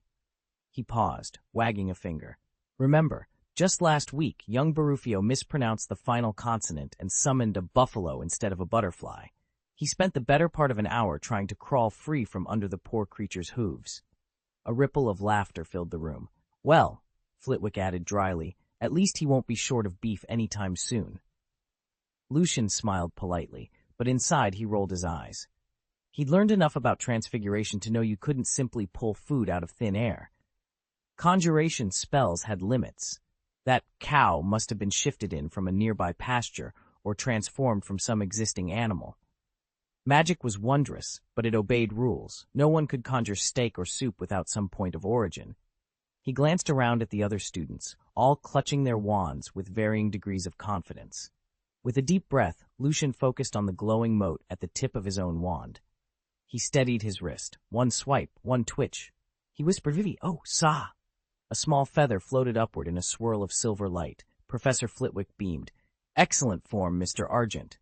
Lucian nodded. He'd have to work on that pronunciation. Leviosa, not Leviosa. But the feather hovered obediently, proof that practice and precision would carry him far at Hogwarts. In truth, these flesh-from-stone or beef-from-air illusions are just advanced applications of transference and transformation magic.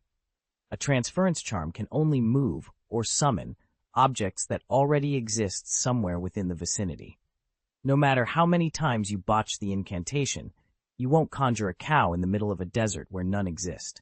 Transformation magic, on the other hand, merely alters the form of an existing creature or object. Once the spell's effect wears off, the target either reverts to its original state or vanishes altogether. You'll never fill your belly with free steaks this way. At best, you might taste a mouthful before it dissolves. There are countless caveats like these in the study of magic. Overlook a single rule, and you might one day discover exactly how dangerous they can be. Luna's mother learned that lesson in the worst possible way. She died while attempting to enhance a cursed enchantment through reckless experimentation. "Now, everyone, begin your practice," Professor Flitwick announced, shifting gears from theory to application. He handed out small white feathers to each student and demonstrated the proper wand movement.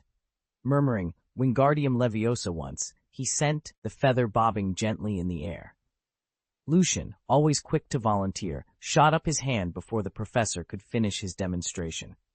He raised his wand and flicked with precise confidence, sending the feather on his desk into a smooth, graceful hover. A ripple of impressed whispers ran through the classroom as Lucian's feather floated steadily, shimmering in the afternoon light.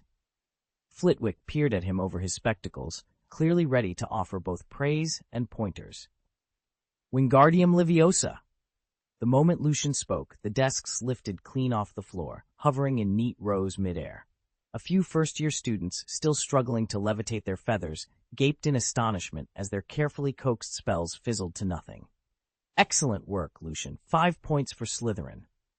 Professor Flitwick's voice brimmed with pride as he clapped his hands. Lucian settled back into his chair, savoring the applause. When the bell rang, Flitwick gathered his books and prepared to exit the classroom. But Lucian was quicker. He darted to the door and, with a playful grin, blocked the diminutive professor's path. "Oh dear," Flitwick sighed, peering up at Lucian. "It seems my lunch break is postponed, again." Lucian's eyes sparkled. "Professor, I've been practicing Muggle shielding charms, and I've encountered a few complications. Would you mind if I asked you a few questions now, rather than later?" Flitwick placed a hand on his hip, feigning sternness, but his smile betrayed him. Though he had his own schedule, full of classes to teach and paperwork to manage, he couldn't resist helping his most eager student. With a good-natured shake of his head, he turned back toward his desk. "Very well, Lucian. Let's see what you've got." And with that, the two bent over the texts, the sounds of quills scratching and quiet discussion filling the now empty classroom. Lucian slipped out of Professor Flitwick's classroom with a satisfied grin. Not every professor was like Snape, unwilling to give up personal time for extra teaching, but Flitwick had been happy to help him untangle a tricky spell. Now, an hour later, Lucian was heading to the Great Hall for lunch. Outside, the rain still fell in steady sheets. Halloween was only 2 days away, yet the gloomy weather refused to break. It had been wet for an entire week. Despite the downpour, Lucian's spirits were high. He'd finally worked through his magical problem and couldn't wait to share the news. "Harry, Ron, Hermione, you're not eating yet?" he called, striding toward the Gryffindor table.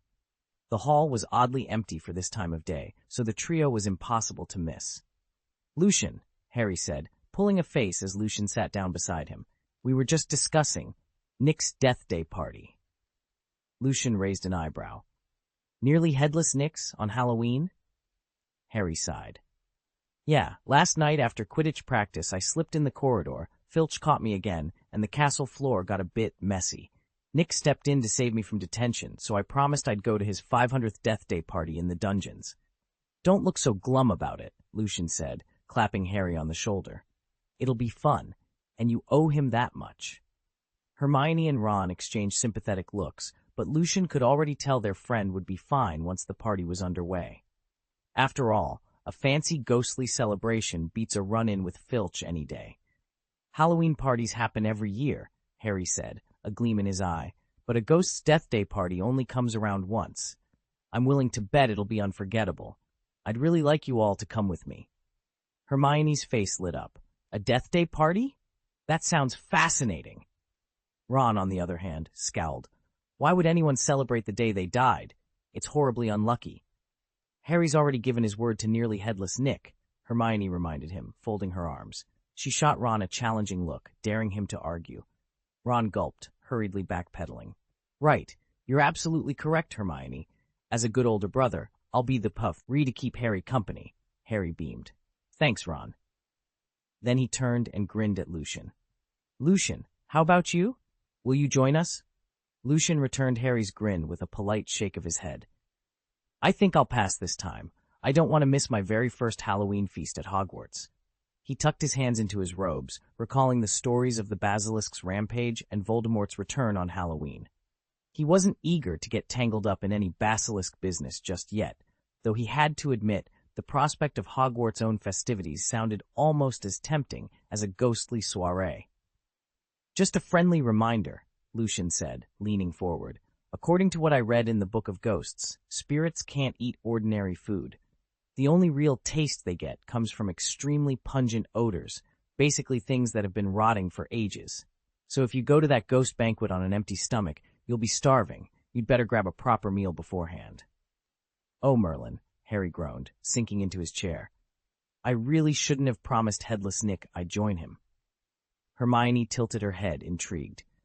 "The Book of Ghosts? That's in the library? How have I never seen it?" Lucian pointed toward a distant shelf. "It's tucked away, only one copy in the whole library, on the third shelf up from the floor. It's hardly ever pulled out. I hunted it down specifically because I'm fascinated by ghost lore." He reached for the plate of food that the house elf had just delivered with a quiet pop.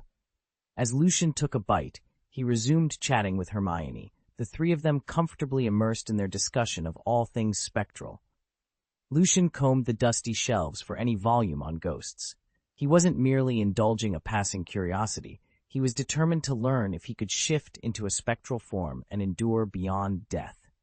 If he could master that transformation, perhaps he could even uncover a way to return to life should his natural span expire or he meet an untimely end. Chapter 58. The Basilisk appears, October 31st, Halloween Eve. As soon as Lucian stepped into the castle's entrance hall that morning, the scent of sweet, roasting pumpkin floated through the air. Today's breakfast was entirely pumpkin-based, no doubt thanks to Hagrid's generous delivery of fresh gourds. Even Lucian, who usually found Western cooking a bit heavy, couldn't deny how delicious it all smelled. The house elf chefs had outdone themselves. No wonder Tonks was always raving about Hogwarts cuisine. He couldn't help but daydream about borrowing a house elf as his own personal butler someday. Classes dragged on until late afternoon, and then the younger students moved in chattering clusters toward the Great Hall. As one of Slytherin's rising stars, Lucian naturally found himself surrounded by admirers. "Have you heard?" a second-year girl whispered eagerly. "Dumbledore's invited the skeleton dance troupe to perform at tonight's feast." "A dance troupe made of actual skeletons?" another piped up. "That sounds unnerving." Lucian smiled at their excitement. Stepping into the Great Hall, he paused to take in the decorations. Strings of twinkling lanterns swayed overhead, pumpkins carved with grinning faces lined every table, and cobwebs glistened with enchanted dewdrops. Candles floated in midair, their flames flickering colors of orange, purple, and bone white. The hall felt alive with anticipation, as though the walls themselves were waiting for the night's greatest spectacle. Perhaps even the fabled Basilisk, whose legend had haunted Hogwarts for generations, might make an appearance this All Hallows' Eve. Lucian slipped into the Great Hall just as a living tide of bats swept the walls and ceiling, hundreds clinging like dark, leathery ivy, and another 1,000 wheeling overhead in a low, churning cloud. Above the long tables, vast pumpkin lanterns bobbed like hot air balloons, each one big enough to hold 2 or 3 wide-eyed students. Hagrid stood proudly beneath them, wand raised, having just used the expansion charm to conjure those floating gourds. Yet Lucian's attention wasn't on the jack-o'-lanterns themselves, but on the spell that created them. The expansion charm, he knew, could make a creature or an object swell rapidly until it hovered like a balloon. But that power came with a perilous price. If you pushed the magic too far, your target could overinflate and burst. Watching Hagrid's pumpkins drift serenely overhead, Lucian imagined how different things might have been if he'd mastered this charm months ago. During his escape from the enemy base, he'd struggled to propel himself and his equipment to safety. If he'd learned the expansion charm back then, he thought, he could have enlarged his grenades to 10 times their size before launching them. Enough force not just to destroy a few houses, but to level the entire stronghold. It was a tempting fantasy, but one he hadn't yet turned into reality.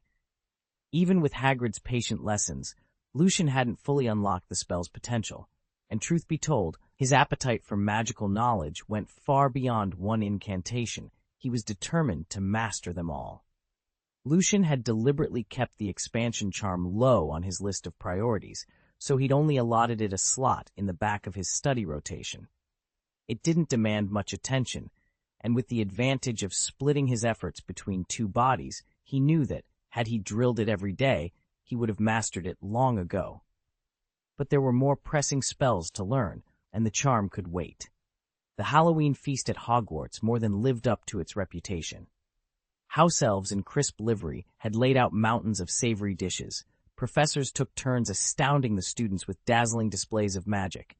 Even the skeleton dance troupe clacked in perfect rhythm, delivering a performance both eerie and hilarious. These were sights and tastes that no ordinary book or film could capture. No matter how spectacular Everest looks on television, you don't truly grasp its enormity until you're standing at its base, craning your neck to take in the summit. Hogwarts offered that same kind of visceral wonder. When the banquet ended, the great hall emptied, and the Slytherins fell into gossiping groups as they made their way back to the dungeons. Lucian walked alongside friends, some comparing notes on magical theory, others already planning pranks for the morrow. When rounding a shadowed corridor, they all came to a sudden halt. Perched atop a dusty suit of armor was Mrs. Norris, Argus Filch's watchful cat, her amber eyes glowing in the torchlight. Not a sound stirred in the hall except for the soft pat of her paws as she fixed them with a baleful stare, as if delivering a silent warning. Tread carefully, my dears. The caretaker's gaze is sharper than any spell. Under her glare, Lucian and his companions exchanged nervous glances. The dormitory was only a few steps away, but no one wanted to be the first to break the silence. Mrs. Norris hung upside down from the torch bracket, her body rigid and her eyes glassy.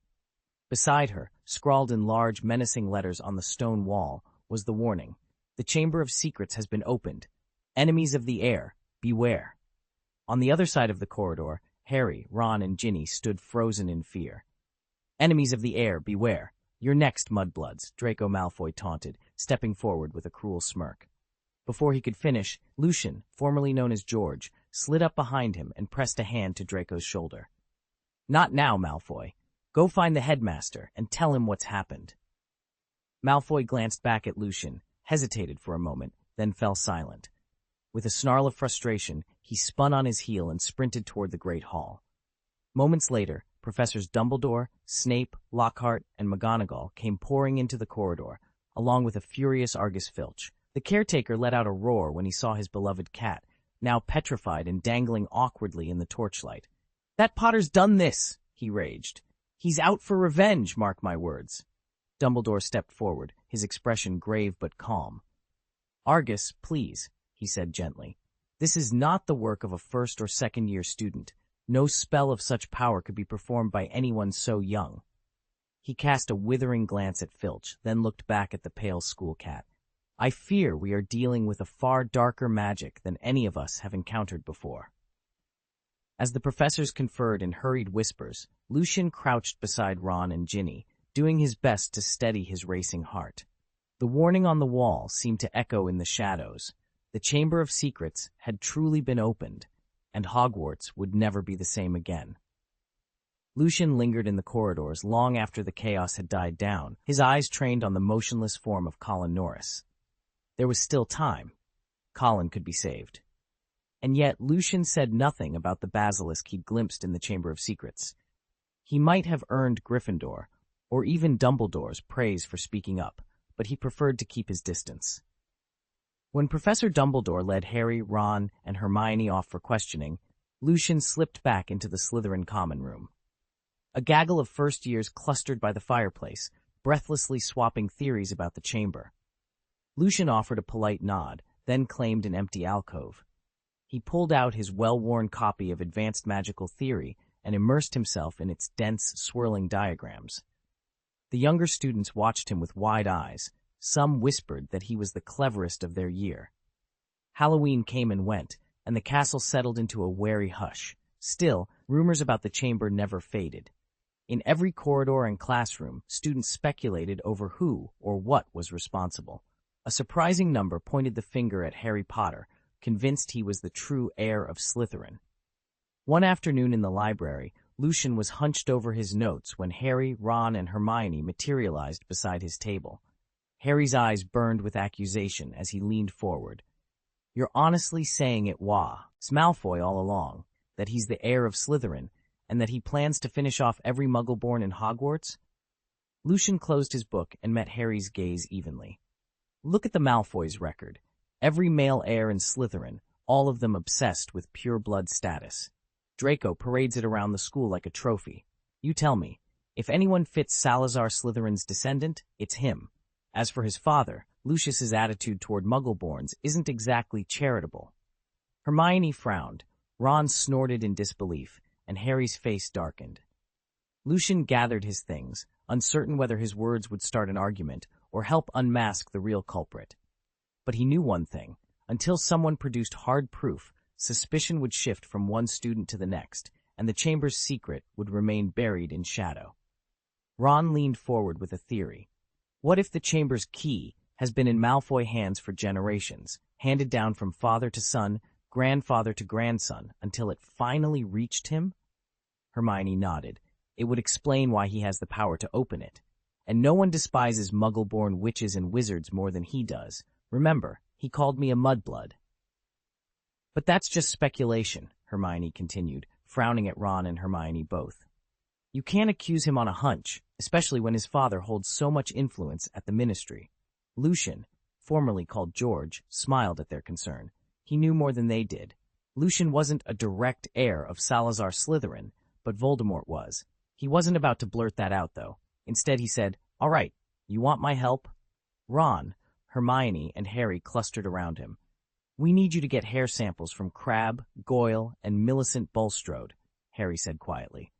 "And we need the password to the Slytherin common room." Lucian's grin widened. "That's not such a tall order. But before I do it, what exactly are you going to use the hairs for?" Harry trusted Lucian completely and laid out their plan without reservation.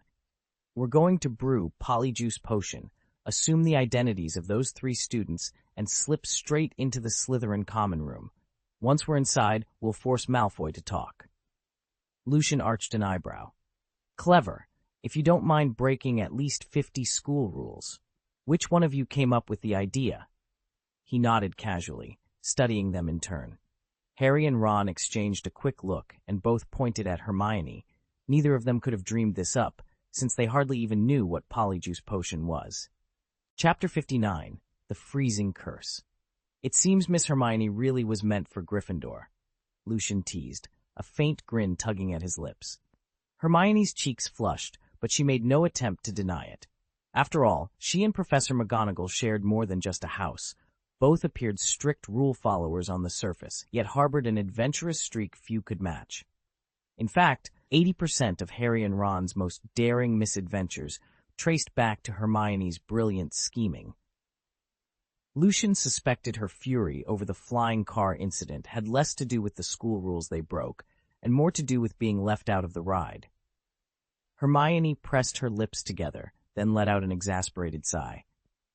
"I've combed every shelf in the library, and I still can't find the copy of Powerful Potions that Snape mentioned. Without the recipe, we can't brew Polyjuice Potion. Lucian, have you ever seen that book?" He paused to think it over. "Powerful Potions. I'm pretty sure it's locked away in the restricted section." At his words, Hermione's eyes widened in sudden hope. She straightened her shoulders and met Lucian's gaze. "Then that's where we'll go next." With renewed determination, they set off down the corridor, one step closer to the ingredients they needed, and to whatever frozen surprises awaited them on the other side. "Wait, you can actually get into the restricted section?" Hermione's eyes went wide. Lucian grinned. "All thanks to Professor Lockhart. Just flatter him about his books, toss in a few compliments, invent a plausible excuse, and he'll hand you a note granting entry to the restricted section. Next time I go, I'll help you track down that potent potions book you're after." Hermione's face lit up at the promise. Since his first visit, when he borrowed that volume on tracking curses, Lucian had slipped back into the stacks whenever he could. He'd never touched any dark arts books, not with Dumbledore watching so closely. Instead, he'd borrowed advanced spell tomes he wasn't yet skilled enough to cast, banking knowledge for later. By offering to help Hermione now, Lucian hoped to send a clear signal to Dumbledore. He was one of Harry's friends, and could be trusted in the castle's most forbidden alcoves. Relying on Lockhart's gullibility was fun, but sooner or later, Dumbledore would patch that loophole, and Lucian preferred to stay in the headmaster's good graces. As headmaster, Dumbledore wielded enough influence that a single offhand remark could see Professor Lockhart permanently barred from the restricted section. That very consideration led me to cozy up to Harry, Ron, and Hermione. Sure enough, The moment I whispered to Ron, "Lockhart's a complete fool," the reaction I'd hoped for instantly followed. Ron merely shrugged.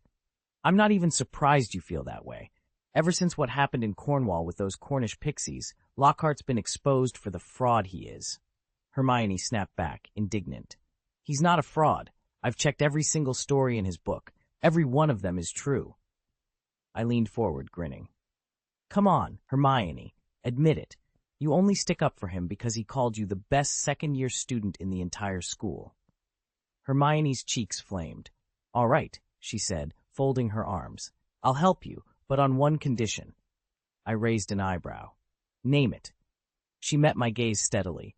"I heard you've been experimenting with the freezing charm, the wide-area binding spell you used to immobilize those Cornish pixies in defense against the dark arts. I want you to show me exactly how you cast it."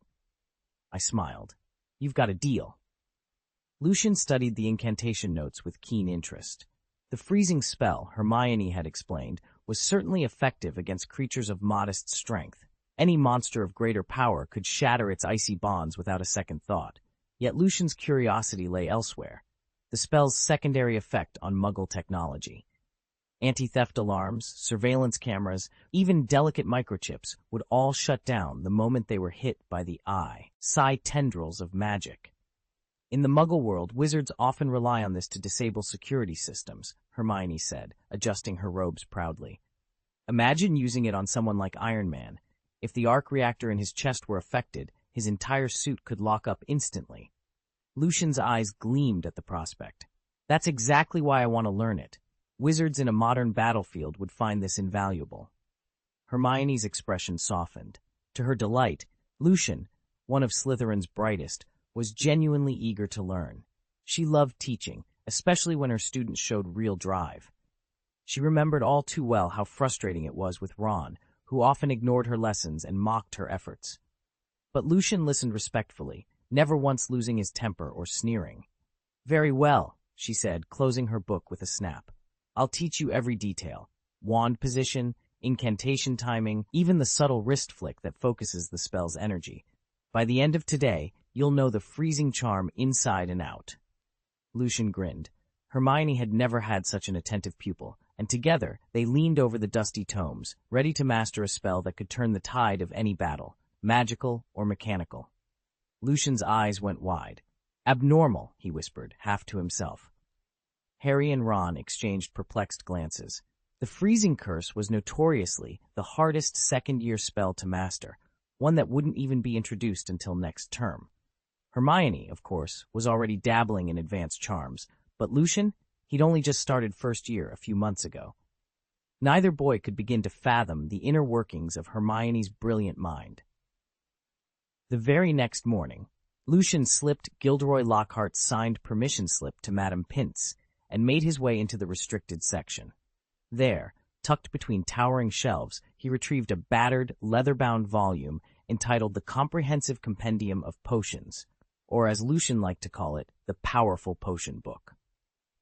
With a quick, practiced flourish, he passed it to Hermione, who beamed with excitement.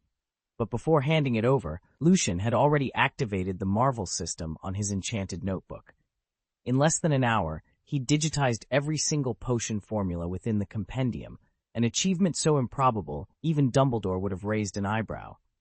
Still, the files were safe, encrypted for their own protection and for Lucian's future reference. As Hermione flipped through the pages, she stopped on the section detailing Polyjuice Potion. Harry and Ron peered over her shoulder. It was the brew that let a witch or wizard assume another's appearance. The only catch? Its ingredients were almost impossible to gather, and the brewing process took a full month. "Precious as dragon's blood," Hermione murmured, eyes shining. "We'll need lacewing flies, knotgrass, fluxweed, and, most challenging of all, a piece of the person we wish to imitate." The trio exchanged determined looks. It was a daunting task, but with Lucian's uncanny knack for spells, Hermione's potion-making genius, and Harry's unshakable courage, they knew nothing was impossible. The race against time to assemble the rare herbs and complete the potion had begun. Lucian had set his questions aside, throwing himself entirely into the study of magic. Before he knew it, November was drawing to a close, and that meant Hogwarts students were abuzz with excitement for one of the school's greatest traditions, the annual Inter-House Quidditch Tournament. Each win could swing the House Cup standings, and this Saturday's opener, Slytherin versus Gryffindor, promised fireworks. At the Gryffindor table, a hush fell over breakfast. They all knew how daunting this match would be. Apart from Harry's faithful Nimbus 2000, none of their brooms could match the raw speed of Slytherin's fleet of Nimbus 2001s. Across the hall, the Slytherin table was a study in confidence. Whispers of Lucian's stellar performance in practice had every green and silver-clad student grinning. Marcus Flint, captain of the Slytherin team, leaned forward, voice low with uncertainty. "Lucian, are we really going through with this?" Lucian paused, spoon midway to his lips, steam curling from his bowl of pumpkin porridge. He met Flint's gaze steadily. "I've already spoken with the dean," he said. "He's given us his blessing." Lucian leaned forward, eyes bright with determination. "We're certain to win. We can't let anyone whisper that Slytherin's victory was anything less than earned. We have to prove we dominate these matches by our own strength. No cheap tricks or empty boasts." Flint's teeth ground together. "All right, do it your way. But if we lose, you're taking the blame." He nodded, though inwardly he thought Lucian's plan was excessive. The rules allowed fouls and subterfuge if they secured a win, but once the head of house endorsed Lucian's strategy, Flint knew better than to argue. He hesitated, then forced out, "So, you don't trust my skill?" Lucian lifted his chin, meeting Flint's gaze. Flint's stern expression cracked, and he managed a tight smile. "Trust you? Lucian, your talent's the reason we're even favorites." Lucian's confident grin widened. As the dean's prized student, his performance would decide whether Slytherin clinched another championship before graduation. Flint swallowed, knowing it was wiser to stay in line. Chapter 60. The Gentleman's Swordsman. Lucian, by 11 o'clock, the corridors had emptied as teachers and students made their way to the Quidditch pitch. As Lucian and Harry passed the Gryffindor practice area, Lucian leaned closer and said in a low voice, "Don't worry. For the sake of fairness, I've already suggested to the dean that only Malfoy may use the Nimbus 2001. Everyone else will stick with their old brooms." Harry raised an eyebrow. "You really think that'll help?" Lucian offered a modest shrug. "If I were to win on a top-of-the-line broom, everyone would assume my victory came down to superior equipment. That wouldn't do my reputation any favors. Better they believe I won purely on skill." On the surface, his proposal sounded noble, an act of sporting chivalry. But Lucian knew he was anything but selfless. He'd only pushed for this rule because he was absolutely confident of victory. Physically, he was in peak condition. He had complete mastery over his broom. And, most crucially, he possessed a subtle magical talent, a knack for influencing the Golden Snitch's flight. Unless he was trailing by more than 150 points, he could practically guarantee that no seeker but himself would ever catch it. As they stepped onto the grass, Lucian tilted his head toward the stands, where the crowd was already gathering. "Just watch," he murmured. "By the end of the match, they'll be chanting my name, for all the right reasons, of course." With that, he vaulted onto his broom, eyes bright with quiet confidence, ready to turn his carefully laid plan into yet another triumph. It's entirely Lucian's call when the match ends, and what final score seals the victory. If Flint and Malfoy are obvious villains, teams of bad actors whose Slytherin traits are transparent to everyone, Lucian is the consummate hypocrite in comparison. On the surface, he projects the perfect student, polite, confident, even charming. But behind that polished smile, he'll do whatever it takes to reach his goals. In truth, his approach isn't so different from the young Voldemort's. Lucian even jokes about adopting the moniker Lucian the Gentleman's Sword, though he's never crossed Voldemort's line of complete ruthlessness. Thanks to the lessons of a past life, he still observes certain moral limits, however flexible they may be. He believes there are no purely good people, and very few who are purely evil. If leaning toward darkness gives him the edge he needs to survive and thrive, he won't hesitate. "Thank you, Lucian," Harry shouted, unable to contain his excitement. Wood and the rest of the Gryffindor team sprang to their feet, eyes shining with admiration as they looked to Lucian for their next move. Before today, aside from Harry, Ron, Hermione, Ginny, and Colin, Most Gryffindors had merely tolerated Lucian because of that fiery speech he'd given at the start of term. Now, having seen him play, they were starting to think differently. "Fair play is what matters most in this game," Lucian announced, his cheeks untroubled by the sea of expectant faces. Technically, he wasn't breaking any rules. Quidditch forbade magic, but it made no mention of extraordinary physical gifts. The stadium was packed to capacity. House colors streaked the stands, and beyond the Hogwarts students and professors, witches and wizards from Hogsmeade had filled every available seat. Among the invited ministry officials sat Ludo Bagman, director of the Department of Magical Games and Sports. He leaned toward the official next to him and asked under his breath, "Is this first year called Lucian really as talented as they say?" Bagman had come at Madame Hooch's urging. She discovered a newcomer with the potential to revive the fortunes of the British Quidditch team, though he'd met the claim with skepticism, curiosity, and the prospect of securing Britain's place in the next World Cup had drawn him here. If the national squad failed to qualify, Bagman knew his own position might not last another season.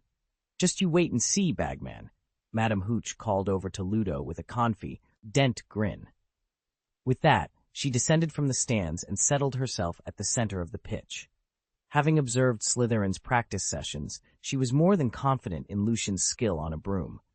A ripple of applause went up from the younger students as the two captains met in midair for a crisp handshake, and then they were off, the match officially underway.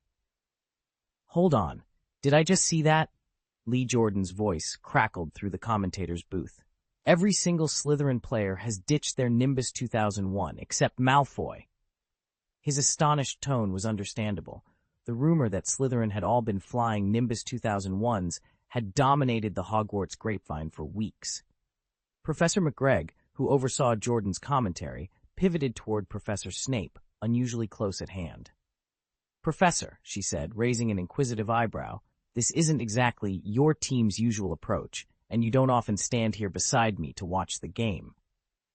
Snape merely inclined his head, eyes fixed on the players streaking across the sky, as the roar of the crowd rose to greet the unexpected twist in the match.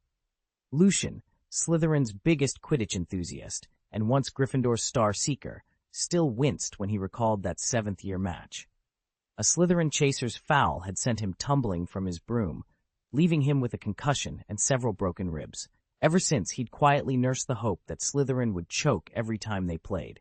Yet here he was now, standing before his own team, and surprising everyone by saying, "If we Slytherins want to win today, we need to win honestly."